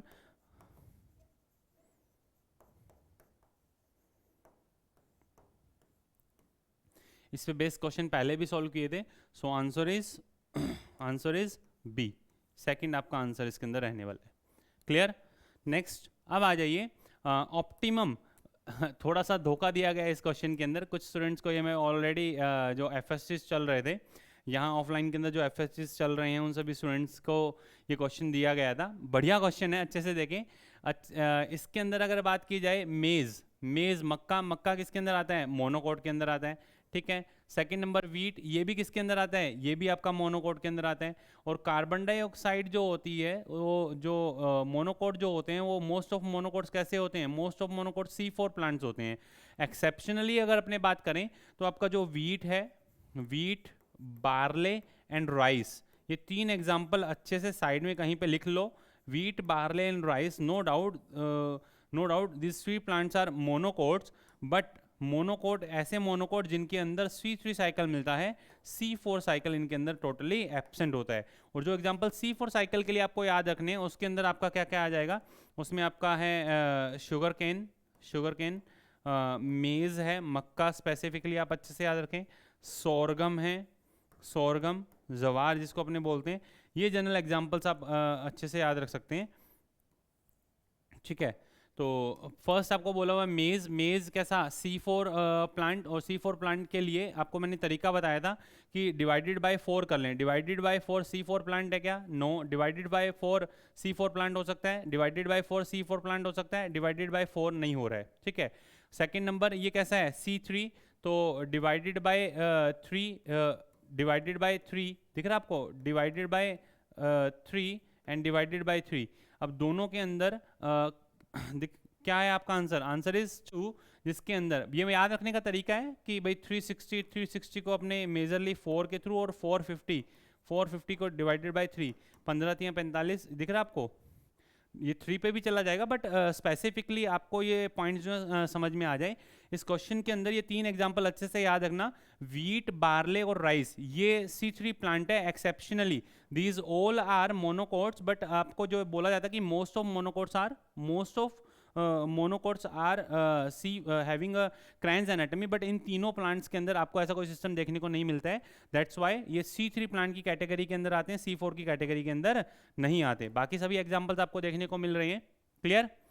नेक्स्ट, अब आ जाइए फिर से आपका जो एक क्वेश्चन है कि पोजीशन ऑफ द ओवरी के बिहाफ पे डिफरेंट टाइप ऑफ क्वेश्चन आपको देखने को मिल रहा है, एस्टिवेशन पे और position of ovary and placentation. ये तीन टॉपिक लिख रहा हूँ मैं। एक मैंने लिखा एस्टिवेशन, सेकंड नंबर मैंने लिखा position of ovary with respect to other floral appendages, और थर्ड नंबर जो इसके अंदर आपको देखने को मिला प्लेसेंटेशन। ठीक है, थर्ड नंबर आपका प्लेसेंटेशन। इन तीनों के बिहाफ पे अगर अपने बात करें तो कौन सा, इन तीनों के बिहाफ पे अगर बात की जाए तो आपका फिक्स आपके नीट एग्जाम के अंदर जो एक क्वेश्चन देखने को मिलेगा ही मिलेगा। क्या है देखें, inferior ovary is found in the compositae family, 100% true statement है। कंपोजिटिव फैमिली के अंदर आपको इन्फीरियर ओवरी जो है वो देखने को मिलती है, बिल्कुल सही है। Superior ovary is found in the Malvaceae family, superior ovary China rose ऐसा, और इन्फीरियर ओवरी आपको ऐसे देखने को मिलेगी। Inferior ovary is found in Cucurbitaceae family के अंदर भी आपको इन्फीरियर ओवरी। आपको सर हम कैसे याद रखें, कंपोजिटिव फैमिली के अंदर सनफ्लावर आता है, सनफ्लावर के अंदर सूरजमुखी के पुष्पक आपको एग्जाम्पल दिया हुआ है। तो कंपोजिटिव फैमिली, आप स्टूडेंट परेशान होता है कि सर फैमिली का नाम दे दे तो क्या करेंगे, अरे भाई चाइना रोज लिखा तो आपको पता होना चाहिए, हाइपोगाइनस है, पेरिगाइनस है, एपिगाइनस है। मालवेसी फैमिली सुपीरियर ओवरी, ये हाइपोगाइनस कंडीशन और मालवेसी फैमिली यहाँ पे लिख करके दे दिया, यहाँ पे कंपोजिटिव फैमिली आपको लिख करके दे दिया। थोड़ा सा ट्रिकी, कुकरबिटेसी फैमिली, कुकुम्बर आपका एपिगाइनस का एग्जाम्पल है। तो इस टाइप के जो क्वेश्चंस है, इस टाइप के क्वेश्चंस आपके फैमिली बेस्ड जो है पूछे जा सकते हैं, बट स्टूडेंट पैनिक होते हैं कि फैमिली का इंटरनल कोई क्वेश्चन, इंटरनल कुछ भी नहीं है, जो बेसिक्स आपको बताए उस पर बेस सारे क्वेश्चंस हो जाएंगे। ठीक है, ध्यान रखना। इसके बाद में superior ovary is found in Asteraceae family, Asteraceae family के अंदर सुपीरियर ओवरी का मतलब hypogynous condition no, Asteraceae and compositae same ही तो है बेटा, आपको बताया था ना जो लास्ट में सूरजमुखी के Pushpak. That's why answer is A, B and C. These three statements are correct. So answer is 3. Clear? Next. अब आ जाइए प्लांट हार्मोन पे बेस्ड क्वेश्चन। एक क्वेश्चन और भी मैंने इसके अंदर लिया है जो आप लोगों के लिए इंपॉर्टेंट है। जो क्वेश्चन पूछा जा सकता है directly, gibberellic acid extend the market period of fruit. Yes, ये लंबे टाइम तक जो है फ्रूट को अवेल करवा के रखता है ट्री पे, जिससे मार्केट वैल्यू जो है उसकी बढ़ जाती है। Ethylene increase the surface area for the absorption. Most important point है ये, जिसमें ये रूट हेयर फॉर्मेशन के लिए हेल्प करता है। रूट हेयर फॉर्मेशन यहाँ लिख देता हूँ मैं, रूट हेयर फॉर्मेशन को एनहेंस करेगा, और रूट हेयर फॉर्मेशन अगर ज़्यादा होगा तो सरफेस एरिया क्या हो जाएगा, बढ़ जाएगा ना। तो ये दोनों पॉइंट बिल्कुल सही है। Cytokinin apical hook formation, no doubt it overcome from the apical dominance, but apical dominance के अंदर ये एपिकल हुक नहीं बनाता, एपिकल हुक आपका इथाइलिन बनाता है। That's why the third statement is incorrect. Gibberellic acid internodal elongation in the deep water of the rice plant, no, ethylene का work है जो internodal elongation and the petiole elongation, ये दोनों ध्यान रख लेना। डीप राइस प्लांट के अंदर ये जिब्रेलिक एसिड वर्क नहीं करता है। तो दो स्टेटमेंट इसमें से इनकरेक्ट हैं। How many matches are incorrect पूछा है, 2 मैचेस इसमें इनकरेक्ट हैं। ठीक है, जो आपके भाई बंधु सो गए हैं एक बार जाकर के उनको जगा दीजिए बेटा। फिर से रिपीट कर रहा हूं, इधर देखिए। Biogas is produced by anaerobic breakdown of the biomass in agriculture waste by the methanogenic bacteria. ये मैंने आपको बताया था कि जो वो चैप्टर है आपका माइक्रोब इन ह्यूमन वेलफेयर, वहाँ से स्ट्रेट फॉरवर्ड क्वेश्चन और पूछा जा सकता है कि बायोगैस के अंदर क्या क्या मिलता है। बायोगैस के अंदर आपको मेथेन मिलती है, बायोगैस के अंदर मेथेन आपको देखने को मिलेगा, कार्बन डाइऑक्साइड मिलेगा, हाइड्रोजन मिलेगा। कुछ केसेस के अंदर ध्यान रख लेना, स्पेसिफिकली अगर आपको मेंशन करके दिया है, ये तीनों तो कॉम्बिनेशन के अंदर मिलेंगे ही मिलेंगे। क्या रहेगा answer? Only methane, no, only methane and hydrogen, only carbon dioxide and oxygen, third methane, carbon dioxide and hydrogen. ये तीनों आपको देखने को मिल रहे हैं। Quick, next. नेक्स्ट आपसे पूछा है, क्या है देखिए, अच्छे से एनालाइज करें। अभी तक जो डिजीज पूछी गई उन पे मैच द कॉलम। आपके कार्डियक डिसऑर्डर्स जितने भी, जिसके अंदर आपको हाइपरटेंशन दिया हुआ है, कोरोनरी आर्टरी डिजीज आपको दिया हुआ है, उसके बाद आपको कोरोनरी आर्टरी डिजीज के बाद लिख करके दिया हुआ है एंजाइना पेक्टोरिस का, हार्ट फेलियर है, हार्ट अटैक है, अच्छे से सारे समझ में आए। Heart cardiac arrest, cardiac arrest के अंदर heart stop beating, directly beat करना ही बंद कर देता है, तो ए का क्या आ जाएगा आपके पास में? 4। एक का 4, आपके पास में दो ऑप्शन है, ये दो ऑप्शन आपके कट हुए। Second number heart failure, heart is not pumping effectively, heart failure को डिनोट करता है, तो बी का आपके पास में क्या आ जाएगा? 1। Heart attack, heart muscle is suddenly damage that is leads to the heart attack. और third number acute chest pain किसको डिफाइन करता है? एंजाइना, एंजाइना पेक्टोरिस जिसको अपने बोलते हैं। क्या आ जाएगा?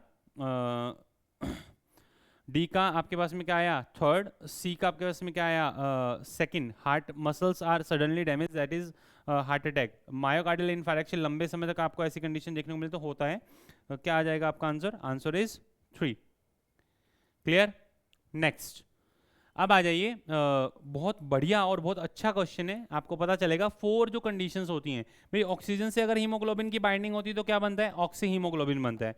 ऑक्सीजन से अगर हीमोग्लोबिन की अगर बाइंडिंग होगी तो ऑक्सी हीमोग्लोबिन बनेगा। तो ए रिप्रेजेंट्स 2, ए किसको रिप्रेजेंट करेगा? 2 को रिप्रेजेंट करेगा। कार्बन डाइऑक्साइड से carb amino haemoglobin, carbon dioxide से अगर बाइंडिंग होती है तो आपको क्या मिलता है? कार्ब अमीनो हीमोग्लोबिन, तो इसका क्या हो जाएगा? 3, बी का 3। अगर ओजोन से अगर अटैचमेंट आपको देखने को मिलती है तो मेथेनोग्लोबिन क्या बनता है? मेथेमोग्लोबिन आपको देखने को मिलता है, तो सी का क्या हो जाएगा? 4। और 4 number carboxy haemoglobin, carboxy haemoglobin carbon monoxide से अटैचमेंट देखने को मिलेंगे, क्या आ जाएगा? 1। तो 2 3 4 1, 2 3 4 1, 2 3 4 1, 2 3 4 1, 2 3 4 एंड 1, आंसर इज 3। 2 3 4 1 क्या आ जाएगा इसके अंदर? Answer is 3। क्लियर? बहुत अच्छा क्वेश्चन है। ये अगर क्वेश्चन आप अगर सॉल्व करते हो, समझ में आ रहा होगा कि ऑक्सीजन से अगर मैं देखता हूँ बाइंडिंग, और आपको वो भी पता होना चाहिए भाई, मैं अगर बात करता हूँ कार्बन डाइऑक्साइड की, मैं बात करता हूँ ऑक्सीजन की, अगर मैं बात करता हूँ कार्बन मोनोऑक्साइड की, तो बाइंडिंग जो कैपेसिटी होती है ऑक्सीजन से 20 to 25 टाइम्स इधर आपको देखने को मिलती है, और इधर आपको 200 टाइम्स आपको बाइंडिंग कैपेसिटी देखने को मिलती है। ये दोनों पॉइंट क्लियर रहे ना? ठीक है, नेक्स्ट। अब आ जाइए, इसके बाद क्या है? Number of the chromatids in the chromosome at a metaphase. Chromosome and chromatid पे बेस्ड जो क्वेश्चन पूछे जाते हैं भाई, मेटाफेज स्टेज की बात की जा रही है। मेटाफेज स्टेज चाहे आप किसी की भी देख लो, मेटाफेज स्टेज आप चाहे माइटोसिस की देखें, माइटोसिस की जो मेटाफेज स्टेज होती है, माइटोसिस की मेटाफेज स्टेज के अंदर आपको क्रोमोसोम इस तरीके से अलाइन देखने को मिलते हैं ना, मेटाफेजिक प्लेट पे ऐसे अलाइन मिलेंगे। सेकंड नंबर आप metaphase first in meiosis first अगर देखेंगे तो वहाँ पे आपको क्रोमोसोम्स के जो पेयर्स हैं, होमोलोगस पेयर्स आपको ऐसे देखने को मिलते हैं। और अगर आप मेटाफेज सेकंड की बात करते हैं, मेटाफेज सेकंड मियोसिस सेकंड के अंदर, तो वो एग्जैक्ट आपको ऐसा अपीयरेंस देखने को मिलता है। तो मेरा कंसर्न यहाँ पे नंबर से नहीं है, मेरा कंसर्न तो यहाँ पे अरेंजमेंट से है और इनके अंदर मिलने वाले क्रोमोसोम एंड क्रोमेटिड से है। तो number of chromatids in chromosome and metaphase, चाहे कोई सा भी मेटाफेज हो, ये आपका माइटोसिस का हो, ये आपका माइटोसिस का हो, ये किसका है? माइटोसिस, या फिर आपका मियोसिस का हो। सेकंड नंबर आपको क्या दिया हुआ है? ये आपका मियोसिस का हो। इन दोनों में से कोई सा भी आपका देखने को मिले, इन दोनों की जब अपने बात करते हैं तो हर बार आपको कितना? एक क्रोमेटिड ये पूरा कंप्लीट देखने को मिल रहा है, सेकंड क्रोमेटिड ये आपको पूरा कंप्लीट। सिंगल क्रोमोसोम के अंदर आपको 2 क्रोमेटिड, कितने क्रोमेटिड देखने को मिलते हैं? 2 क्रोमेटिड मॉलिक्यूल आपको देखने को, मतलब 2 क्रोमेटिड आपको प्रॉपर देखने को मिलते हैं। तो 2 in each mitosis and meiosis, 2 in each meiosis and 1 in mitosis, ऐसा कुछ नहीं है। 2 इन mitosis and 4 in meiosis, 1 in mitosis and 2 in meiosis. अगर आप किसी भी स्टेज में देखेंगे, सभी के अंदर 2 chromatids in a single chromosome देखने को मिलेंगे। That's why answer is 1। Clear? सारे के सारे जितने भी पॉइंट्स हम आपको क्रिस्टल क्लियर हो गए होंगे। ओके नेक्स्ट, अब आ जाइए बेटा आगे नेक्स्ट क्वेश्चन पे अपने चलते हैं। इस पेज से मैंने आपको बोला था कि 101% क्वेश्चन आएगा, तो अभी तक जो क्वेश्चंस आए हैं वो मैच द कॉलम्स आए हैं। अब इनकी प्रोसेस पे बेस्ड स्टार लगा रहा हूँ इस क्वेश्चन पे, n स्टार 25 प्रोसेस बेस्ड, और प्रोसेस के अंदर की प्रोसेस के जो सीरीज ऑफ इवेंट्स है किस सीक्वेंस में होते हैं उस पर बेस्ड क्वेश्चन आपसे पूछा जा सकता है। वो क्वेश्चन आपको डायरेक्ट मैंने यहाँ पे रिप्रेजेंट किया। सिमिलर काइंड ऑफ क्वेश्चंस आपको वहाँ पे देखने को मिलेगा ही मिलेगा। बहुत इंपॉर्टेंट क्वेश्चन है, देखिए आप। Appearance of the chiasmatic synapses, assembly of the meiotic spindle, use of the recombinase enzyme. तो सिनेप्सिस की पहले प्रोसेस होगी, after that recombinase enzyme use में आता है। उसके बाद में appearance of the chiasmata, when the synaptonemal complex is dissolve. Synaptonemal complex जैसे जैसे डिसॉल्व होगा chiasmata दिखेगा, और टर्मिनलाइजेशन ऑफ chiasmata के बाद में आपको मियोटिक स्पिंडल्स की जो असेंबली देखने को मिलती है। तो दैट्स वाई फर्स्ट इज आपका क्या आ जाएगा, सबसे पहले आपका सिनेप्सिस का प्रोसेस होगा। आफ्टर दैट रिकॉम्बिनेज, पैकाइटिन के अंदर रिकॉम्बिनेशन आपको देखने को मिलेगा। फिर उसके बाद में appearance of the chiasmata, and lastly आपको assembly of the meiotic spindle देखने को मिलती है। क्या आ जाएगा आपका आंसर, BDAC। BDAC आपके पास में एक ऑप्शन है, ऑप्शन नंबर 2 BDANC। क्लियर, ठीक है। नेक्स्ट, अब आ जाइए इसके बाद मोस्ट मोस्ट मोस्ट इंपॉर्टेंट, अभी तक नीट हिस्ट्री के अंदर डायरेक्टली एंटीबॉडी का जो डायग्राम देकर के लास्ट 15 ईयर के अंदर स्ट्रेट फॉरवर्ड एक बार क्वेश्चन जो है वो पूछा, उसके अलावा क्वेश्चन नहीं पूछा है। यहाँ से मैंने 2 क्वेश्चन उठाए, एक एनामिस्टिक रिस्पॉन्स वाला भी उठाया कि first and primary and secondary वाला, दोनों ही क्वेश्चन मोस्ट इंपॉर्टेंट है। देखिए आप क्या है पूछा हुआ, कुछ आपको स्टेटमेंट्स दी हुई हैं। गिव सेल मीडिएटेड इम्यूनिटी, क्या ये सेल मीडिएटेड एंटीबॉडी, एंटीबॉडी जो होती है ह्यूमरल मीडिएटेड हो या सेल मीडिएटेड, वो आपको डिफाइन करना है। ये एंटीबॉडी का आपको स्ट्रक्चर दिया हुआ है, cell mediated immunity. T cells जो होती हैं, क्या लिखा है देखिए आप, T cells themselves do not secrete but helps to the bee to produce them। T cell जो है बी को हेल्प करती है इनको बनाने के लिए। सो ये स्टेटमेंट बिल्कुल सही है। डाइसल्फाइड बॉन्ड्स आर प्रेजेंट, बिल्कुल ट्रू स्टेटमेंट है। Two heavy and two light molecules are present, 100% true है। खुद कैसे होते हैं ये, प्रोटीन मॉलिक्यूल्स हैं, 100% ट्रू स्टेटमेंट है। तो कितनी स्टेटमेंट इनमें से पूछा है कि how many of the below are incorrect for the given diagram, how many statements are incorrect, only 1। First number ये ह्यूमरल इम्यूनिटी को डिफाइन करता है, not a cell mediated immunity. Clear, I think ये आपको क्लियर हो गया होगा। Next अब आ जाइए इसके बाद में बहुत अच्छा क्वेश्चन जिसके अंदर नंबर डाइवर्सिटी अगर आपको अच्छे से याद है, इस पे बेस्ड जगह आपके क्वेश्चन, अभी तक नीट हिस्ट्री में यहाँ से क्वेश्चन नहीं आया है बेटा, बढ़िया क्वेश्चन बनता है और सीधा आपको डेटा दिया हुआ है। अगर बात की जाए चींटियों की, तो चींटियाँ ग्रेटर देन 20,000 से ज़्यादा जातियाँ इसकी प्रेजेंट है। सेकंड नंबर अगर बीटल की बात की जाए तो बीटल के अंदर 3 लाख से ज़्यादा जातियाँ आपको बीटल की देखने को मिलेगी। मछलियों की अगर बात की जाए तो 28,000 से ज़्यादा आपको जातियाँ देखने को मिलती है, और ऑर्किड लगभग अराउंड 20,000 के अराउंड इसकी स्पीशीज़ देखने को मिलती है। दैट्स वाई क्या होगा, एक आपके पास में क्या आ जाएगा 4, ए का क्या आ जाएगा 4, बी का आपके पास में क्या आया 3, ठीक है। मछलियाँ 28,000 कितना आ गया सेकंड, और डी का क्या आ गया 1। 4 3 2 1 कोई ऑप्शन है, 4 3 2 और 1, 4 3 2 1, 4 3 2 1, 4 3 2 1, 4 3 2 1 एंड 4 3 2 1, क्या आ जाएगा आंसर इज 3। अच्छे से देख लें, देखो मेमोरी बेस्ड क्वेश्चंस जो हम आपसे पूछे जा सकते हैं इंपॉर्टेंट हैं,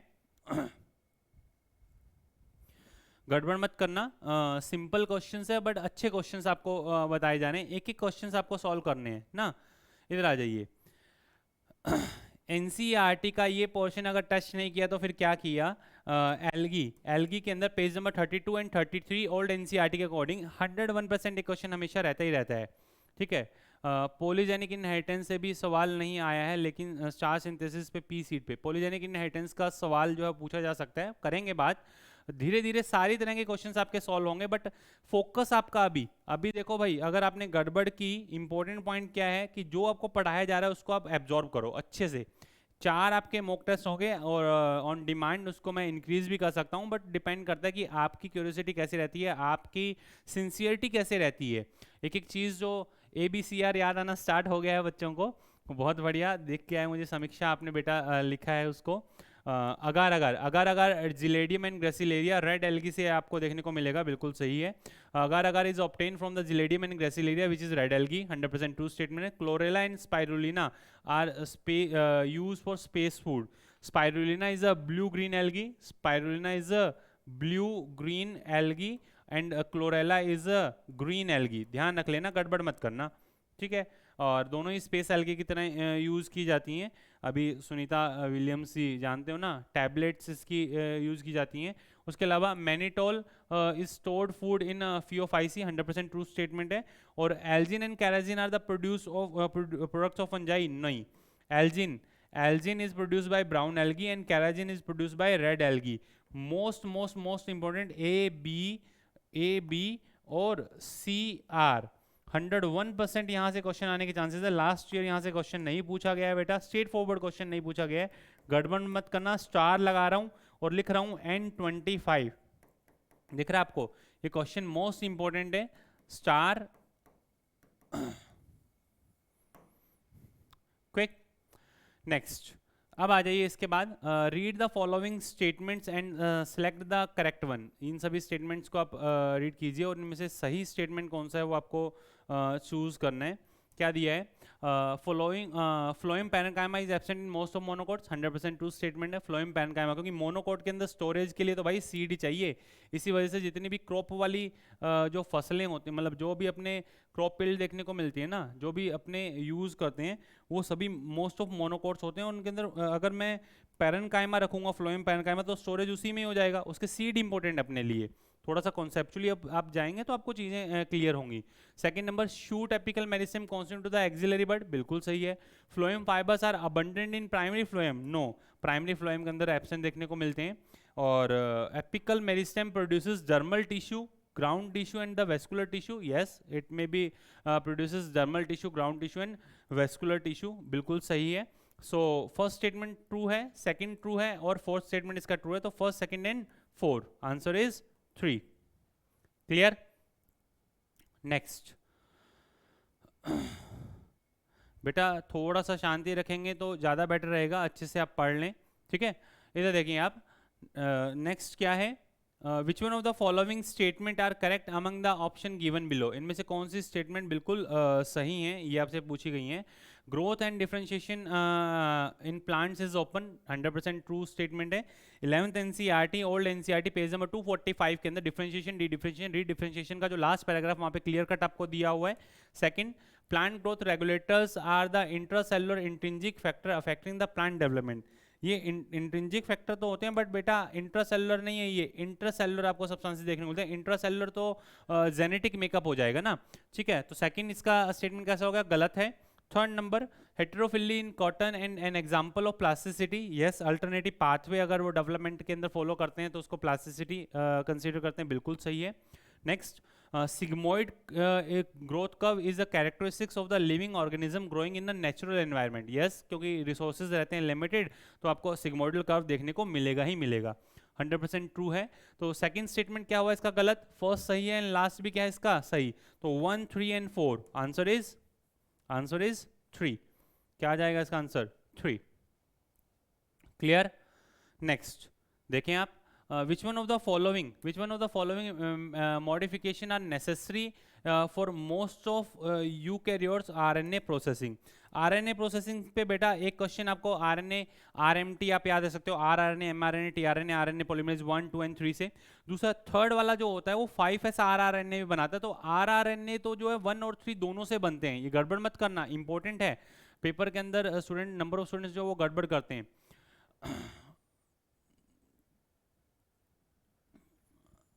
हाँ, कॉटन, बटरकप, लार्क्सपर, ये सारे एग्जाम, कोरिएंडर, ये सब एग्जांपल्स पता होने चाहिए, चाहे वो डेवलपमेंटल हो चाहे वो एनवायरमेंटल हो, सभी के एग्जांपल्स। एक बात बता देता हूँ, जिन स्टूडेंट्स ने अभी तक चैनल को सब्सक्राइब नहीं किया वो सब्सक्राइब कर लें, आपके भाई बंधुओं से नीडी जो है उसको उससे शेयर कर दें। ये जो मॉक टेस्ट के सेशन रहने वाले हैं ये आपको भी पता है, आप हिस्ट्री उठा करके देख सकते हैं, जिन स्टूडेंट्स को पहले से पता है कि लास्ट टाइम के अंदर ये जो क्वेश्चंस आपको करवाए जा रहे हैं बहुत बहुत ज़्यादा इंपॉर्टेंट क्वेश्चंस हैं, स्ट्रेट फॉरवर्ड मिलेंगे। 4 मई को मैं गारंटी देता हूँ कि आप जाकर के इन सभी जितने भी आपके क्वेश्चंस हैं इन सभी के कमेंट बॉक्स के अंदर आप टाइम स्टैम्प्स जो जरूर ड्रॉप करने वाले हो, क्योंकि सिमिलर काइंड ऑफ क्वेश्चंस आपको वहाँ मिलेंगे ही मिलेंगे। बिल्कुल सही। मोस्ट इंपॉर्टेंट है पोस्ट ट्रांसक्रिप्शनल मॉडिफिकेशंस जो आपको देखने को मिलते हैं। Addition of the unusual nucleotide at the 5 prime end of the hnRNA 100% true statement है। एचएनआरएनए जो आपका स्प्लिट जीन होता है 7 मिथाइल ग्वेनोसिन ट्राइफॉस्फेट, ये आपको देखने को मिलता है। Second number cleavage of the long precursor of RNA into the smaller one, बिल्कुल सही है, जिनमें से इंट्रोन्स को हटा दिया जाता है। नेक्स्ट है आपका formation of the 3 prime poly A tail, hnRNA में पॉली ए टेल की फॉर्मेशन की जाती है। पॉली ए पॉलीमरेज जो टेम्पलेट इंडिपेंडेंट मैनर के अंदर एडेन को जो है ऐड ऑन करता है। क्लियर। और उसके बाद दिया हुआ है लाइगेटिंग ऑफ द इंट्रोन्स को लाइगेट नहीं किया जाता है, तो ए इसका सही है, बी सही है और सी भी इसका क्या है 100% ट्रू स्टेटमेंट है। That's why answer is A B and C, क्या जाएगा सेकंड। क्लियर।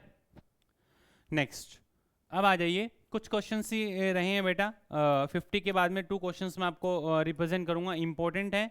इसके अंदर पैनिक होने की जरूरत नहीं है कि वीजमैन एनसीईआरटी में नहीं दिया है, बट जो एनसीईआरटी में आपको गिवन डेटा है उसके बिहाफ पे ये क्वेश्चन आपका सॉल्व हो जाएगा। अर्नेस्ट हैकल लेमार्क ने उपाधि लक्षणों की वंशागति का सिद्धांत, तो डी का क्या आएगा आपके पास में 1 और डी का 1 आपके पास में 2 ऑप्शन है, तो ये दोनों कट हुए। अब आ जाइए ह्यूगो डिवरीज म्यूटेशन थ्योरी जो दी गई थी, तो बी का क्या आ जाएगा आपके पास में 4, डी का 1 बी का 4, एक ही ऑप्शन आंसर इज 4। क्लियर, ये तीनों क्या हो जाएंगे कट। तो वीजमैन जिन्होंने जर्म प्लाज्म थ्योरी दी थी, theory of the continuity of the germ plasm, and Ernest Haeckel जिन्होंने बायोजेनेटिक लॉ, पता होना चाहिए बायो जेनेटिक लॉ के बारे में ना। क्लियर।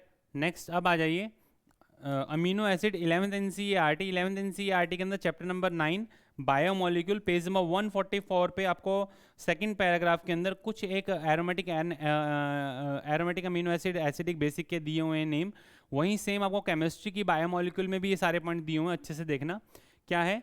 एरोमेटिक अमीनो एसिड की अगर बात की जाए तो एरोमेटिक अमीनो एसिड के अंदर आपका फिनाइलैनिन, टायरोसिन एंड ट्रिप्टोफेन, तो ए का क्या हो जाएगा आपके पास में 4, ए का डायरेक्ट क्या हो जाएगा 4, तो ए का 4 आपके 3 ऑप्शन है। एसिडिक अगर बात की जाए तो एसिडिक के अंदर ग्लूटामिक एसिड, बी का 3, तो ये ऑप्शन आपका कट हुआ। बेसिक की अगर बात की जाए तो लाइसिन आपको देखने को मिलेगा, तो सी का 2 एक ही ऑप्शन है, आंसर इज 3। Simple question. और सबसे सिंपलेस्ट अमीनो एसिड आपका glycine, simplest amino acid made up from which compound, तो आपसे पूछे या फिर विच मॉलिक्यूल आपसे पूछा जाए तो आप मीथेन आंसर देंगे, गड़बड़ मत करना पेपर के अंदर, ठीक है। नेक्स्ट अब आ जाइए इसके बाद नेक्स्ट जो आपका क्वेश्चन है अच्छे से देखें। ELISA is based on the principle of the antigen antibody interaction, star लगा रहा हूं और आपको पता चल रहा होगा इस स्टार का मीन क्या है ना। एलाइजा अच्छे से देख लें, ELISA is the based on the principle of antigen antibody interaction. PCR is now routinely used to detect the HIV in a suspected AIDS patient, बिल्कुल सही है, ये दोनों ही स्टेटमेंट 100% ट्रू है, but the second statement is not correct explanation of the previous one, that's why answer is 2। क्या रहेगा, both assertion and reason are correct but the reason is not correct explanation of the assertion. Next अच्छा question है, पूरा का पूरा glycolysis पे based 100% आने के चांसेस हैं इस साल ग्लाइकोलाइसिस से क्वेश्चन, क्योंकि क्रैब साइकिल से लगातार लास्ट ईयर भी आपको स्ट्रेट फॉरवर्ड क्वेश्चन देखने को मिला था। आपसे इस पूरे के अंदर पूछा हुआ कि व्हाट इज ए आपको क्या देखने को मिल रहा है, व्हाट इज बी क्या होगा और व्हाट इज सी, यहाँ पे ये तीनों आपको पूछे हुए कि ए बी सी किसको रिप्रेजेंट कर रहा है। ए रिप्रेजेंट्स इस कंडीशन के अंदर आपको पता हो डायरेक्टली आप पीजीए पे आ रहे हैं, तो यहाँ इस कंडीशन के अंदर NaDH2 की फॉर्मेशन होती है, तो NaDH प्लस H प्लस की फॉर्मेशन आपको देखने को मिलेगी, दो ही आपके पास में ऑप्शन है। उसके बाद में आ जाइए 2 फॉस्फोग्लिसरेट से फोस्फोइनोल पाइरुवेट पे आते हैं, तो एक वाटर मॉइटी बाहर की तरफ रिलीज होती है, सो एक वाटर मॉइटी आपको बाहर की तरफ रिलीज होती हुई दिखाई देती है। और थर्ड वन फोस्फोइनोल पाइरुवेट से 2 पाइरुविक एसिड पे जाते हैं, तो ATP यहाँ पे सिंथेसाइज होता है, दैट्स व्हाई आंसर इज 2। क्या आंसर देखने को मिलेगा आपको, क्लियर कट, यहाँ पे एक वाटर मॉलिक्यूल रिलीज हो रही है, यहाँ पे एटीपी प्रोडक्शन हो रहा है और इस कंडीशन के अंदर रिड्यूसिंग पावर की फॉर्मेशन हो रही है। तो ध्यान रखना ये जो स्टेप है जिसमें पूरा complete glucose 6 phosphate, fructose 6 phosphate, fructose 1 6 bis phosphate, वो स्प्लिट होकर के फॉस्फोग्लिसरॉल्डिहाइड डाई हाइड्रोक्सी एसीटोन फॉस्फेट दोनों को अगर आप लेके चलेंगे तो 1 3 बिस फॉस्फोग्लिसरॉल्डिहाइड, 1 3 bis phosphoglyceric acid, 3 phosphoglyceric acid, 2 phosphoglyceric acid, phosphoenol pyruvate and the pyruvic acid. इन सभी के एंजाइम्स अच्छे से पता होना चाहिए, जिसमें से काइनेज जो होता है स्पेसिफिकली पूरी प्रोसेस को रेगुलेट करता है। और काइनेज में भी अपने आप देखें तो थर्ड स्टेप के अंदर फोस्फोफ्रक्टोकाइनेज होता है, वो pacemaker of the glycolysis की तरह कंसीडर होता है ना। तो जनरल पॉइंट्स हैं जो ऑलरेडी जनरल जब ये ग्लाइकोलाइसिस पढ़ते हैं तो उनको देखते हैं। इधर देखिए बायोमोलिकुल से नेक्स्ट क्वेश्चन, जिसमें सिंपल जनरल आपसे कुछ फीचर्स आपके मोलिकुलर बेस ऑफ इनहेरिटेंस के अंदर डीएनए के रिगार्डिंग लिखे हुए हैं। सेलिएंट फीचर्स में it is made up of 2 polynucleotide chain, polynucleotide chain इसके अंदर आपको देखने को मिलती है, बिल्कुल सही है। 2 chains have a parallel polarity, no, anti parallel polarity आपको देखने को मिलती है। Based on the 2 strand are paired through hydrogen bond, 100% true statement है। The 2 chains are always coiled in the left handed fashion, no, right handed fashion भी देखने को मिल सकता है। ये आपको लेफ्ट हैंडेड मतलब लेफ्ट हैंडेड और दूसरा आपको राइट हैंडेड जो है कॉम्बिनेशन भी देखने को मिल सकता है, ध्यान रखना, तो गड़बड़ मत करना। तो इसका स्टेटमेंट 1 क्या है 100% ट्रू है, और स्टेटमेंट आपका 3 ट्रू है, 1 एंड 3। सेलिएंट फीचर्स में क्या आ जाएगा 1 एंड 3, सो आंसर इज 3। इसको रिमार्क कर रहा हूं मैं, आंसर इज 3, ठीक है। नेक्स्ट, अब आ जाइए इसके बाद नेक्स्ट क्वेश्चन है आपका एनाटॉमी ऑफ फ्लावरिंग प्लांट से। Select the false statement from the following, इनमें से जो गलत स्टेटमेंट है उसको आपको चूज करना है। क्या पूछा हुआ है कि vascular bundle without cambium are called close, vascular bundle without cambium are called close vascular bundle. False statement आपको चूज करना है। ओपन वेस्कुलर बंडल, बिल्कुल सही है first statement. Open vascular bundles are found in dicotyledons, dicotyledons के अंदर open vascular bundle आपको देखने को मिलते हैं, और वो भी डाइकोटिलेडोन्स के स्टेम के अंदर, बिल्कुल सही है। In conjoint type of vascular bundle the xylem and phloem are situated on the same radius, yes same radius पे होते हैं। डिफरेंट रेडियस पे होंगे तो वो रूट के अंदर आपको मिलेंगे, रेडियल सिमेट्री, जिनके रेडियल आपको अरेंजमेंट देखने को मिलता है। स्पेसिफिकली अगर बात की जाए तो मतलब थर्ड स्टेटमेंट भी क्या है आपका, बिल्कुल ट्रू और बिल्कुल सही है। फोर्थ आ जाइए, conjoint bundles are common in root, no. Conjoint जो कंडीशन होती है ना, कंजॉइंट कंडीशन हमेशा आपको स्टेम में देखने को मिलेगी, no doubt it may be open और क्लोज, बट कंजॉइंट कंडीशन आपको मेनली स्टेम के अंदर देखने को मिलती है। रूट के अंदर आपको तो रेडियली अरेंज ये देखने को मिलेंगे, that's why answer is D. Root के अंदर हमेशा क्या मिलता है, ये मान लीजिए जाइलम है, यहाँ पे क्या हो जाएगा फ्लोएम, ये जाइलम है तो फिर क्या हो जाएगा फ्लोएम, जाइलम है तो क्या हो जाएगा फ्लोएम, जाइलम है तो फिर क्या हो जाएगा फ्लोएम, ऐसी कंडीशन आपको देखने को मिलती है। और at the time of the secondary growth जो यहाँ पर at the time of secondary growth जो यहाँ कैम्बियम रिंग बनता है, ये कैम्बियम रिंग वेवी होता है और पूरा कंप्लीट सेकेंडरी बनता है। ये चीज़ अपने पढ़ते भी हैं जनरल, तो ध्यान रखना रेडियली अरेंज, रूट के अंदर हमेशा आपको रेडियल अरेंजमेंट मिलता है। कॉन्जॉइंट टाइप का मतलब कॉन्जॉइंट के अंदर आपको एक ही एक्सिस पे बाहर की तरफ फ्लोएम, अंदर की तरफ जाइलम। कैम्बियम है या नहीं है वो बात अलग है, बट आपको पता होना चाहिए। अगर प्रेजेंट होगा तो ओपन टाइप हो जाएगा, अगर प्रेजेंट नहीं होगा तो वो कैसा हो जाएगा, क्लोज टाइप के आपको देखने को मिलेंगे। Clear, so answer is 4। Next most important, मैंने 3 पॉइंट बोले थे, aestivation with respect to the other floral appendages, position of an ovary, और लास्ट आपको बताया था प्लेसेंटेशन। इन तीनों से स्ट्रेट फॉरवर्ड क्वेश्चन आने का पूरा चांसेस आपको बताए थे, जिसमें से एस्टिवेशन के अंदर 2 एग्जांपल्स आपको बताए। Lady finger is a member of Malvaceae family, ये किसका मेंबर है, मालवेसी फैमिली का मेंबर है, ध्यान रखना मालवेसी। एबेलमोस्कस एस्कुलेंटम, मोस्कस ओकरा बोला जाता है भिंडी। Second number Calotropis procera is a member of Asclepiadaceae family. Pollinium जिसके अंदर मिलता है, होता है, तो कैलोट्रोपिस के अंदर आपको वेलवेट टाइप ऑफ एस्टिवेशन देखने को मिलता है। कैलोट्रोपिस के अंदर वेलवेट टाइप ऑफ एस्टिवेशन होता है, और आपका मालवेसी फैमिली लेडी फिंगर के अंदर ट्विस्टेड टाइप ऑफ एस्टिवेशन देखने को मिलता है, ठीक है। ट्विस्टेड टाइप ऑफ एस्टिवेशन देखने को मिलेगा। तो फर्स्ट किसको रिप्रेजेंट कर रहा है, फर्स्ट रिप्रेजेंट करता है वेलवेट को। सेकंड नंबर जो आपको देखने को मिल रहा है ये रिप्रेजेंट कर रहा है ट्विस्टेड को। थर्ड नंबर रिप्रेजेंट कर रहा है एम्ब्रिकेट को, और फोर्थ नंबर रिप्रेजेंट कर रहा है वैक्सिलरी को, ठीक है। ये 4 एस्टिवेशन देखने को मिल रहे हैं। सो आंसर क्या होगा आपका, पहले उसने लेडी फिंगर लिखा है ट्विस्टेड, ट्विस्टेड का बी और वेलवेट का ए, बी ए, आंसर इज 2। गड़बड़ मत करना भाई, पेपर के अंदर देख लेना कोई पहले आपको क्या लिख करके दिया हुआ है ना। आई थिंक ये आपको समझ में आ गया होगा। नेक्स्ट अब आ जाइए मोस्ट इंपॉर्टेंट बायोडाइवर्सिटी के अंदर, जहाँ लास्ट के अंदर आपको कुछ एग्जांपल्स दिए हुए हैं, उसके बिहाफ पे ये मैच द कॉलम, अच्छा मैच द कॉलम बनता है। देखिए आप, Steller sea cow, quick, Steller sea cow आपको कहाँ देखने को मिलती है? Second number thylacine, third number Java tiger, and C के अंदर आपको क्या देखने को मिलेगा? सेकंड या फर्स्ट, एंड 4 नंबर क्वेगा।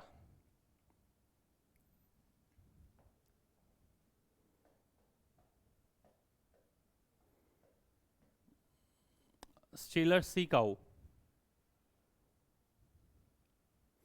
एक आपको क्लियर कट रशिया दिया हुआ है, बी थाइलेसिन ऑस्ट्रेलिया, तो ए का 4 बी का 5, ए का 4 बी का 5, ए का 4 बी का 5।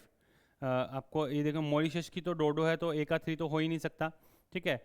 अब अपने को बात करनी है सी, जावा, जावा मॉरिशस की डोडो, ये सेकंड नहीं हो सकता, तो सी का 1 या सी का सेकंड।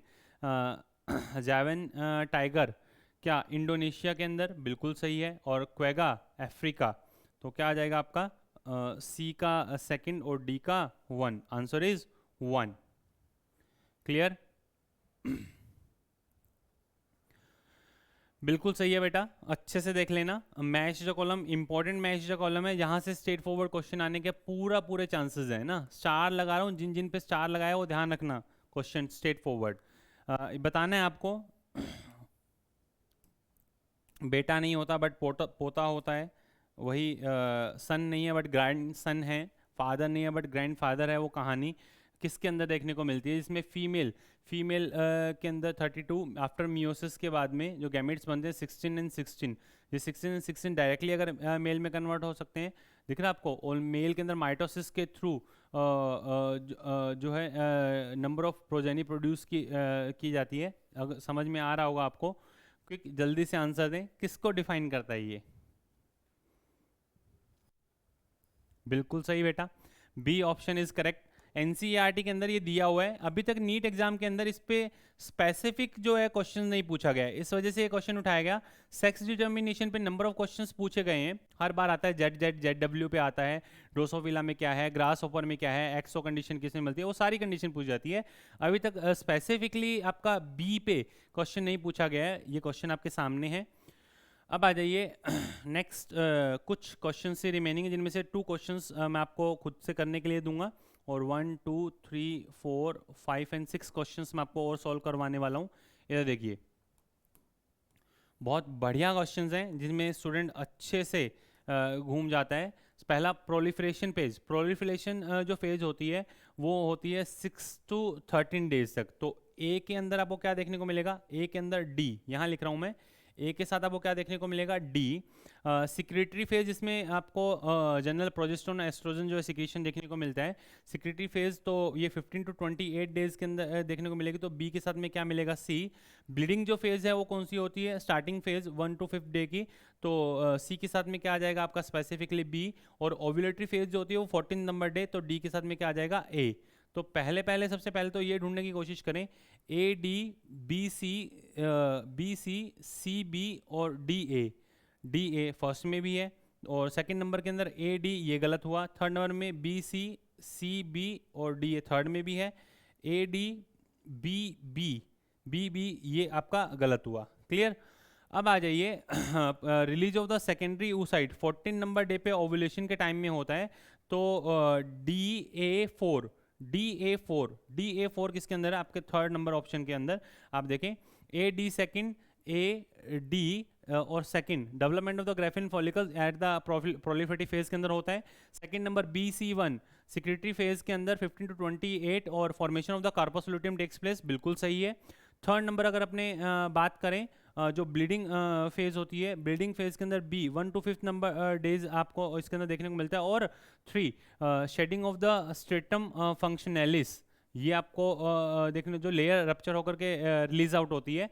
एंड लास्ट वन जो ओव्यूलेटरी फेज है उसको मैं डिफाइन कर चुका हूँ ऑलरेडी। Answer is 3। ये ध्यान रखना, जो स्टूडेंट्स हो गए हैं भाई अपने भाई बंधुओं से इसको शेयर करें जल्दी से। मैंने आपको पहले भी बोला है लाइक एंड सब्सक्राइब आप करके रखें। अभी आपको बताऊंगा नेक्स्ट जो आपका मॉक टेस्ट है वो ऑफिशियल जो चैनल है आरजी एकेडमी उस पर होने वाला है प्रॉपर, जो कल अपना सेशन रहेगा। आप जाएं चैनल को लाइक कर लें, सब्सक्राइब कर लें, और जो अभी सेशन उस पर बना हुआ है उस सेशन को भी जाकर के उसके नोटिफिकेशन आप ऑन कर लें। जैसे ही सेशन स्टार्ट होगा कल आपको उसकी इन्फॉर्मेशन मिल जाएगी, ठीक है। तो अभी बताता हूँ कैसे आपको प्रोसीड करना है।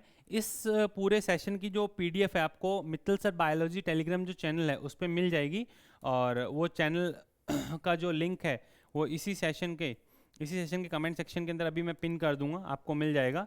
और परेशान होने की ज़रूरत नहीं है, बट एटलीस्ट आप सभी कल का जो सेशन है उसका खास ध्यान रखिएगा। अभी आपको मैं बताता हूँ कैसे प्रोसीड करना है। इधर देखिए, ह्यूमन हेल्थ एंड डिजीज जीवाणु बेस्ड जो आपको बैक्टीरिया अगर आपने बात करें तो बैक्टीरिया इसमें से हीमोफिलस इन्फ्लुएंजी 1 का क्या आ जाएगा सी, 1 का सी, ये 1 का डी, 1 के साथ में सी, ये 1 के साथ में सी और 1 के साथ में सी, 1 का सी, 2 ऑप्शन में आपको देखने को मिल रहा है। सेकंड नंबर वायरल डिजीज 2 का डी, 1 का सी और 2 का डी, 2 का डी, यहाँ पे भी 2 का डी आपको देखने को मिल रहा है।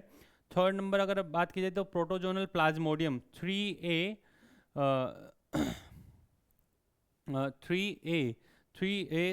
दोनों में आपको देखने को मिल रहा है। और हेलमंथिस के अंदर वुचेरिया बैंक्राफटाई 4B3 इन दोनों के अंदर है, ठीक है। और 2D4 आपको दोनों में देखने को मिल रहा है। 2 नंबर, डी नंबर और 4 number infection in upper respiratory tract.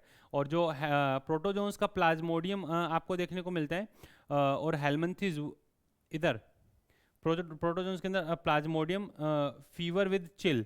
तो 3A2 एक ही ऑप्शन आपके पास में, ऑप्शन नंबर बी। क्लियर।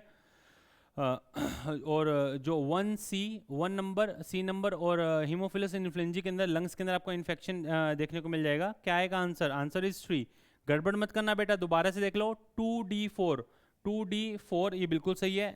जो वायरस है उसका इन्फेक्शन अपर रेस्पिरेटरी ट्रैक तक ही रहता है, लंग्स तक इन्फेक्शन आपको देखने को नहीं मिलता। जो कॉमन कोल्ड होता है ना उसके अंदर आपको लंग्स तक इन्फेक्शन देखने को नहीं मिलता है। गड़बड़ मत करना बेटा, आंसर इज 3।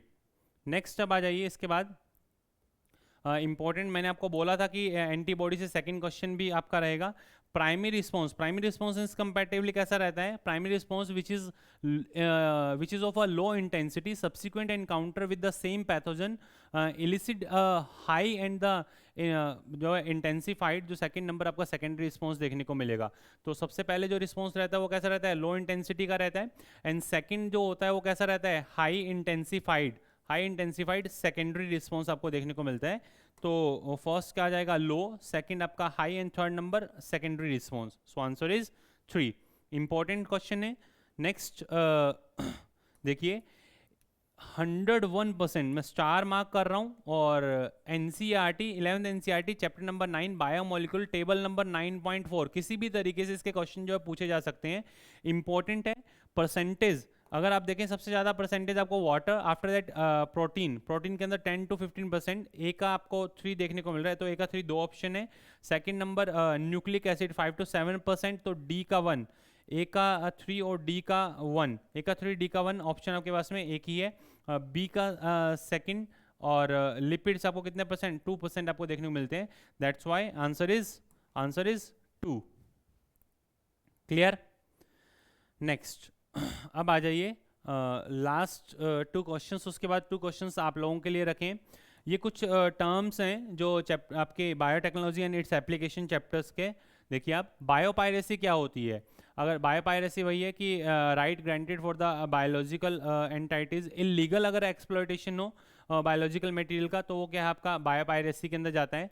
बायोपेटेंट, जीन थेरेपी जो ये बोल सकते हैं कि अक्रियात्मक जीन को सही करने का प्रयास, effort to correct the non functional gene therapy के अंदर आता है। तो सी का आपके पास में क्या आ जाएगा? 1। तो लास्ट ऑप्शन आपका क्या हुआ? Cut. Second number RNA gene silencing, micro RNA के थ्रू डबल स्टैंडर्ड जो आरएनए रहता है जीन साइलेंसिंग आपको देखने को मिलती है। तो डी का क्या हो जाएगा? सेकंड। सी का 1 और डी का सेकंड आपके पास में दो ऑप्शन है, option number 1 and option number 3। अब आ जाइए बायोपायरेसी, बायोपायरेसी और bio patent. Right granted for the biological entities bio patent होता है, तो बी का आपके पास में क्या आएगा 4, आंसर इज 3। बायोपायरेसी क्या है? Illegal exploitation of the biological material, ये बायोपायरेसी की कैटेगरी के अंदर जाता है। ठीक है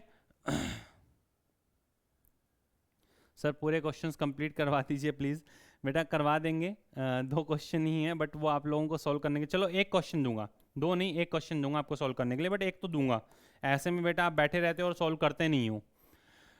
ADH anti diuretic hormone, anti diuretic hormone diabetes insipid से रिलेटेड है, डायबिटीज इंसिपिडस, जिसके अंदर डायूरेसिस की जो कंडीशन आपको देखने मिलती है। Adrenocorticotropic hormone work on the glucocorticoids, cortisol, aldosterone is a mineralocorticoid and insulin is related with the diabetes mellitus. तो ए का आपके पास में क्या आ जाएगा? ए का आपके पास में आया 4, बी का आपके पास में आया 1, after that 2, after that 3, 4 1 2 3, 4 1 2 3, 4 1 2 3, 4 1 2 3, answer is 3। Clear? आज के सेशन का सेकंड लास्ट क्वेश्चन, इधर देखिए आप, ये सेकंड लास्ट क्वेश्चन है जो आपको सॉल्व करना है। क्या है? Given pie chart. इसमें आंसर चलो मैं आपको बताता हूँ, बाकी पॉइंट्स जो वो आप कमेंट सेक्शन के अंदर लिखेंगे। इस पाई चार्ट के अंदर आपसे पूछा गया है कि विच रिप्रेजेंट्स द एस। इस पाई चार्ट के अंदर एस किसको रिप्रेजेंट करता है? वर्टिब्रेट स्पीशीज आपको डिफाइन की हुई है, reptiles, amphibian, birds and fishes. तो एस आपसे पूछा है, एस किसको डिफाइन करता है बेटा? ये एस स्पेसिफिकली डिफाइन करता है रेप्टाइल को। ये चलो मैंने आपको करवा दिया, ये मैंने आपको करवा दिया, बट आपका क्वेश्चन क्या है वो आप बताएं। क्वेश्चन ये है कि P किसको रिप्रेजेंट कर रहा है, Q किसको रिप्रेजेंट कर रहा है, R किसको रिप्रेजेंट कर रहा है, T किसको रिप्रेजेंट कर रहा है। इस क्वेश्चन के अंदर ये चारों को आपको लिख करके बताना है, प्रॉपरली लिख करके बताना है कि ये किसको रिप्रेजेंट कर रहे हैं। इंपॉर्टेंट है, स्टार लगा रहा हूँ, इसको छोड़ोगे तो भाई साहब फिर मत कहना कि सर गलती हो गई। ये और इसके बाद ये क्वेश्चन आपका कमेंट सेक्शन के अंदर आप इसका आंसर देंगे। आंसर इज 1 2 3 और 4। कितने स्टेटमेंट ऐसे हैं जो गलत हैं? ये आपको एक डायग्राम दिया हुआ है, इसको आप अच्छे से देखें। कैनाबिनोइड्स है या कोका एल्केलॉइड्स है, मॉर्फिन, कोडीन किसको रिप्रेजेंट करता है? एट्रोपा बेलाडोना है या फिर कैनाबिस सेटाइवा है, पेपावा सोमनिफेरम क्या है? आई डोंट नो, बट आपको आंसर देना है ना। तो देखो आंसर इसका, और ये PQRS, ये दोनों आप PQR और T, PQR और T ये आपको डिफाइन करने हैं। गड़बड़ मत करना बेटा। ये लास्ट 2 क्वेश्चंस के अंदर इस क्वेश्चन का आंसर मैं आपको बता चुका हूँ क्या है। रेप्टाइल, रेप्टाइल्स को रिप्रेजेंट कर रहे हैं। P इंसेक्ट को रिप्रेजेंट करता है। Sir provide the PDF of this mock test. बिल्कुल मिलेगी बेटा, पर पहले आप अच्छे से पढ़ें, मैंने ऑलरेडी आप सभी को बोला है। ये था आपका असली प्रिडिक्शन, जिसके अंदर मैक्सिमम जो क्वेश्चंस है वो आपको देखने को मिल रहे हैं 1 by 1 A to Z। ये मॉक टेस्ट आपका फर्स्ट, सेकंड जो मॉक टेस्ट होने वाला है, अच्छे से सुने, बिल्कुल भी मिस मत करना बेटा। अभी जाएं आप यूट्यूब पे, आपके यूट्यूब चैनल, यूट्यूब जैसे आप ओपन करेंगे उसके अंदर आप लिखें RJ अकेडमी अजमेर। जैसे आप RJ अकेडमी अजमेर लिखेंगे आपको ये आइकन देखने को मिलेगा प्रॉपर। RG है तो संभव है, जाएं चैनल को आप सब्सक्राइब कर लें। सेकंड जो आपका सेशन मॉक टेस्ट का होने वाला है वो इस चैनल पे ही होगा। थर्ड आफ्टर दैट फिर अभी सर प्रोसीड करेंगे, एक वो अभी sir biology, and after that फिर से आपको यहीं पर सेशन देखने को मिलेगा।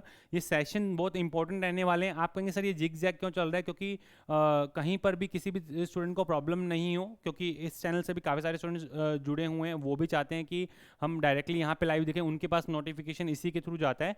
नो डाउट यहाँ पे जो सेशंस होंगे वो यहाँ पर भी जो है बाद में आप लोगों के लिए अवेलेबल करवा दिए जाएंगे, और ये भी सेशन जो हुआ है ये भी इधर भी अवेलेबल करवा दिया जाएगा। अभी जाएं, जाकर के आप यूट्यूब पे सर्च करें RJ अकेडमी, और RJ अकेडमी अजमेर जैसे ही आप लिखेंगे आपको ये साइट पूरा डैशबोर्ड देखने को मिलेगा। इसमें ये सेशन है, सेशन को जाकर के आप लाइक कर लें। और भी आपके पास में पूरा कंप्लीट मेगा रिवीजन जो है फिजिक्स की रही थी, ये पूरा नंबर ऑफ स्टूडेंट्स सामने बैठे थे, हाइब्रिड मोड के अंदर ये पूरा रहा था। सेकंड जो है वो जल्द ही आने वाला है। केमिस्ट्री के अंदर भी अपने इसी तरीके से प्रोसीड करेंगे 1 by 1। और आपको बता देता हूँ फ्यूचर के अंदर काफ़ी सारे स्टूडेंट्स पूछ रहे थे अपने भाई बंधुओं के लिए, आपको तो इसी साल ही सिलेक्ट होना है बेटा, ये सारे प्रेडिक्शन इसी वजह से दिए जा रहे हैं। ठीक है, आपके भाई बंधु जो पूछ रहे थे कि सर हमें क्या करना है, हमें कैसे प्रोसीड करना है, तो मैं आपको बता देता हूँ। कि नेक्स्ट जो सेशन रहने वाला है 2026 की अगर बात करें तो प्रॉपर पूरे कंप्लीट अपना कोर्स के साथ में प्रोसीड करेंगे, जिसमें फिजिक्स केमिस्ट्री और बायोलॉजी प्रॉपर रहेगा। इंडिविजुअल कोर्सेज भी रहेंगे, ऑर्गेनिक इनऑर्गेनिक फिजिकल प्रॉपरली आपका कंप्लीट बायोलॉजी बॉटनी जोलॉजी और उधर आपका फिजिक्स के अंदर, तो सारी चीज़ें अपने प्रोसीड करेंगे वन बाय वन। और आपके कमेंट्स इस सेशन के अंदर sir biological classification, animal kingdom, morphology, 4 chapters नहीं हुआ है, करने का मन एकदम नहीं करता, कैसे करूं? बेटा आप बहुत अच्छे से आप जाएं, वन शॉट जो वीडियोस हैं, अभी आपका एक ब्रह्मास्त्र आने वाला है, डेट एंड टाइम आपको बता दिया जाएगा। हाइब्रिड मोड के लिए भी मैं भी सोच रहा हूं कि आप सभी स्टूडेंट्स को जो है जितने भी स्टूडेंट्स आ सकते हैं हाइब्रिड मोड के अंदर उस सिंगल डे को ज्वाइन कर सकते हैं, तो वो कर सकते हैं, उसमें कोई एज एन इशू नहीं रहेगा। तो वो डेट आपको अनाउंस कर दी जाएगी कब कैसे क्या प्रोसीड होने वाला है। उस दिन पूरा दिन आपको ये सेशन देखना है, क्या क्या आपको खुद के पास रखना है कि हाँ मेरा 5 लीटर पानी का बोतल जो है मेरे पास में होना चाहिए, मेरे पास ग्लूकोज होना चाहिए। टीचर बोल रहा है उसकी टेंशन आपको लेने की जरूरत नहीं है, बट आपके पास में जो जो चीज़ें होनी चाहिए प्रॉपर, आपकी दोनों एनसीईआरटीज आपके पास में होनी चाहिए। और स्पेसिफिक स्टिकी नोट्स बनाने के लिए आपके पास में आप अपना पेपर पेन अच्छे से लेकर के बैठें, जो पॉइंट्स आपको बोले जाएँ, जो टॉपिक्स आपको बोले जाएँ, स्ट्रेट फॉरवर्ड उनको एनसीईआरटी से डायरेक्टली एनालाइज करें। बिल्कुल भी आपको अलग से कोई टाइम नहीं मिलेगा ना, एक एक वर्ड आपको मिलेगा। हिंदी मीडियम वालों के लिए भी एक धमाका होने वाला है, आपको पहले ही बता देता हूँ। तो सभी स्टूडेंट्स इस चैनल पे बने रहें, और जो चैनल अभी आपको बताया है उस पर भी जाकर के आप चैनल को सब्सक्राइब कर लें। और वहाँ पर अभी फिजिक्स का रिवीजन ऑलरेडी एक सेशन हो चुका है, लगातार अब सेशंस रहने वाले हैं, तो आप जुड़े रहें। प्रिडिक्शन के ये मॉक टेस्ट के पेपर्स आपके पास में आएंगे, यही है आपका असली प्रिडिक्शन आपका जो है, और आपकी असली मेहनत दोनों मिलकर के आपका जो देखो जी तोड़ मेहनत होगी तो रिकॉर्ड तोड़ रिजल्ट भी आपको देखने को मिलेगा। तो इस असली प्रिडिक्शन के साथ और असली आपकी जो मेहनत है उसके साथ आप 101% निकल जाओगे। तो जो आपको बोली गई बातें हैं वो सारी अच्छे से ध्यान रखना। इस सेशन के कमेंट सेक्शन के अंदर बताएं कैसा रहा ये आज का सेशन, और हर एक क्वेश्चन को एनसीईआरटी के अंदर कहाँ कहाँ वो दिया हुआ है उसके एनसीईआरटी के ओल्ड और न्यू के हिसाब से आप पेजेस के जो है टाइम स्टैम्प के साथ में पेजेस को ड्रॉप करें, और पूरा प्रॉपर टाइम स्टैम्प मैं अभी स्टूडेंट्स को बोलूँगा आप बना दें कि किस चैप्टर से कौन कौन से टॉपिक से क्वेश्चन किस किस टाइम पे है, वो आप इसमें बना दें ताकि हर एक स्टूडेंट को आसानी रहे, आने वाले स्टूडेंट्स को भी। टेलीग्राम चैनल आप जाकर के ज्वाइन कर लें। आप जैसे टेलीग्राम पे जाकर के लिखेंगे मित्तल सर बायोलॉजी, तो उसका आपको आप जैसे ही लिखेंगे टेलीग्राम चैनल पे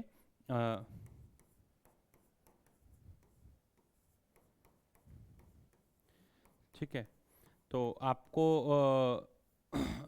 एक चैनल देखने को मिलेगा, आप जाएं और उसको आप ज्वाइन कर लें टेलीग्राम पे। फ्यूचर के अंदर आपको और भी जो टेलीग्राम चैनल्स जो इंट्रोड्यूस किए जाएंगे उनके बारे में बता दिया जाएगा, बट स्टिल अभी आपके इस सेशन के लिए सभी जो जितने भी पीडीएफ्स हैं वो आपको यहाँ अवेल भी करवाई जाएंगी। आपके जितने भी सेशंस हैं उनकी इन्फॉर्मेशन यहाँ रहेंगी, चाहे वो आरजी अकेडमी चैनल पे हो, चाहे वो मित्तल सर बायोलॉजी चैनल पे हो, चाहे वो अभी सर बायोलॉजी चैनल पे हो। सभी चैनल्स पे जो जो इन्फॉर्मेशन जो जो सेशन प्रोसीड होंगे वो सारी इन्फॉर्मेशन आपको ग्रुप के अंदर मिलेगी। तो आप जाएँ ग्रुप के अंदर, टेलीग्राम चैनल को इसको आप ज्वाइन कर लें। कोई भी स्टूडेंट जो है वो भाई रिसोर्सेज की कमी की वजह से एग्ज़ाम क्रैक करने से रह रहा है, तो वो हम नहीं चाहते हैं। आप सभी स्टूडेंट्स के लिए बिल्कुल फ्री ऑफ कॉस्ट है। लास्ट टाइम के अंदर आपसे कुछ भी चार्जेस जो है वो इन चीज़ों के लिए नहीं लिए जा रहे हैं, क्योंकि पूरे साल स्टूडेंट को एक आस रहती है, और आपको भी पता है कि काफ़ी सारी प्रॉब्लम्स को सॉर्ट आउट करते करते अपने यहाँ पे पहुँचे हैं, और फाइनली आज जो है ये मोस्ट प्रिडिक्टेड आपके असली जो प्रिडिक्शन है उसका सेशन आपका पॉसिबल हो पाया। और ऐसे ऐसे ही ये सेशंस आपके कंटिन्यूशन के अंदर रहेंगे। अब आपको टेंशन लेने की जरूरत नहीं है बिल्कुल भी। ब्रह्मास्त्र रहेगा, भूचाल भी आएगा, बोकाल भी आएगा, सारे सेशंस अपने रहने वाले हैं। हिंदी मीडियम के लिए मैं आपको ये बोल चुका हूँ कि एक धमाका होने वाला है, तो वो स्टूडेंट्स भी बने रहें डेली रूटीन के अंदर। I think this is sufficient for today. आज के लिए इतना ही है। Love you all. आप लोगों के कमेंट सेक्शन के अंदर कमेंट्स का इंतजार रहेगा, कैसा रहा आज का session. All the best to all of you. Love you all. Thank you.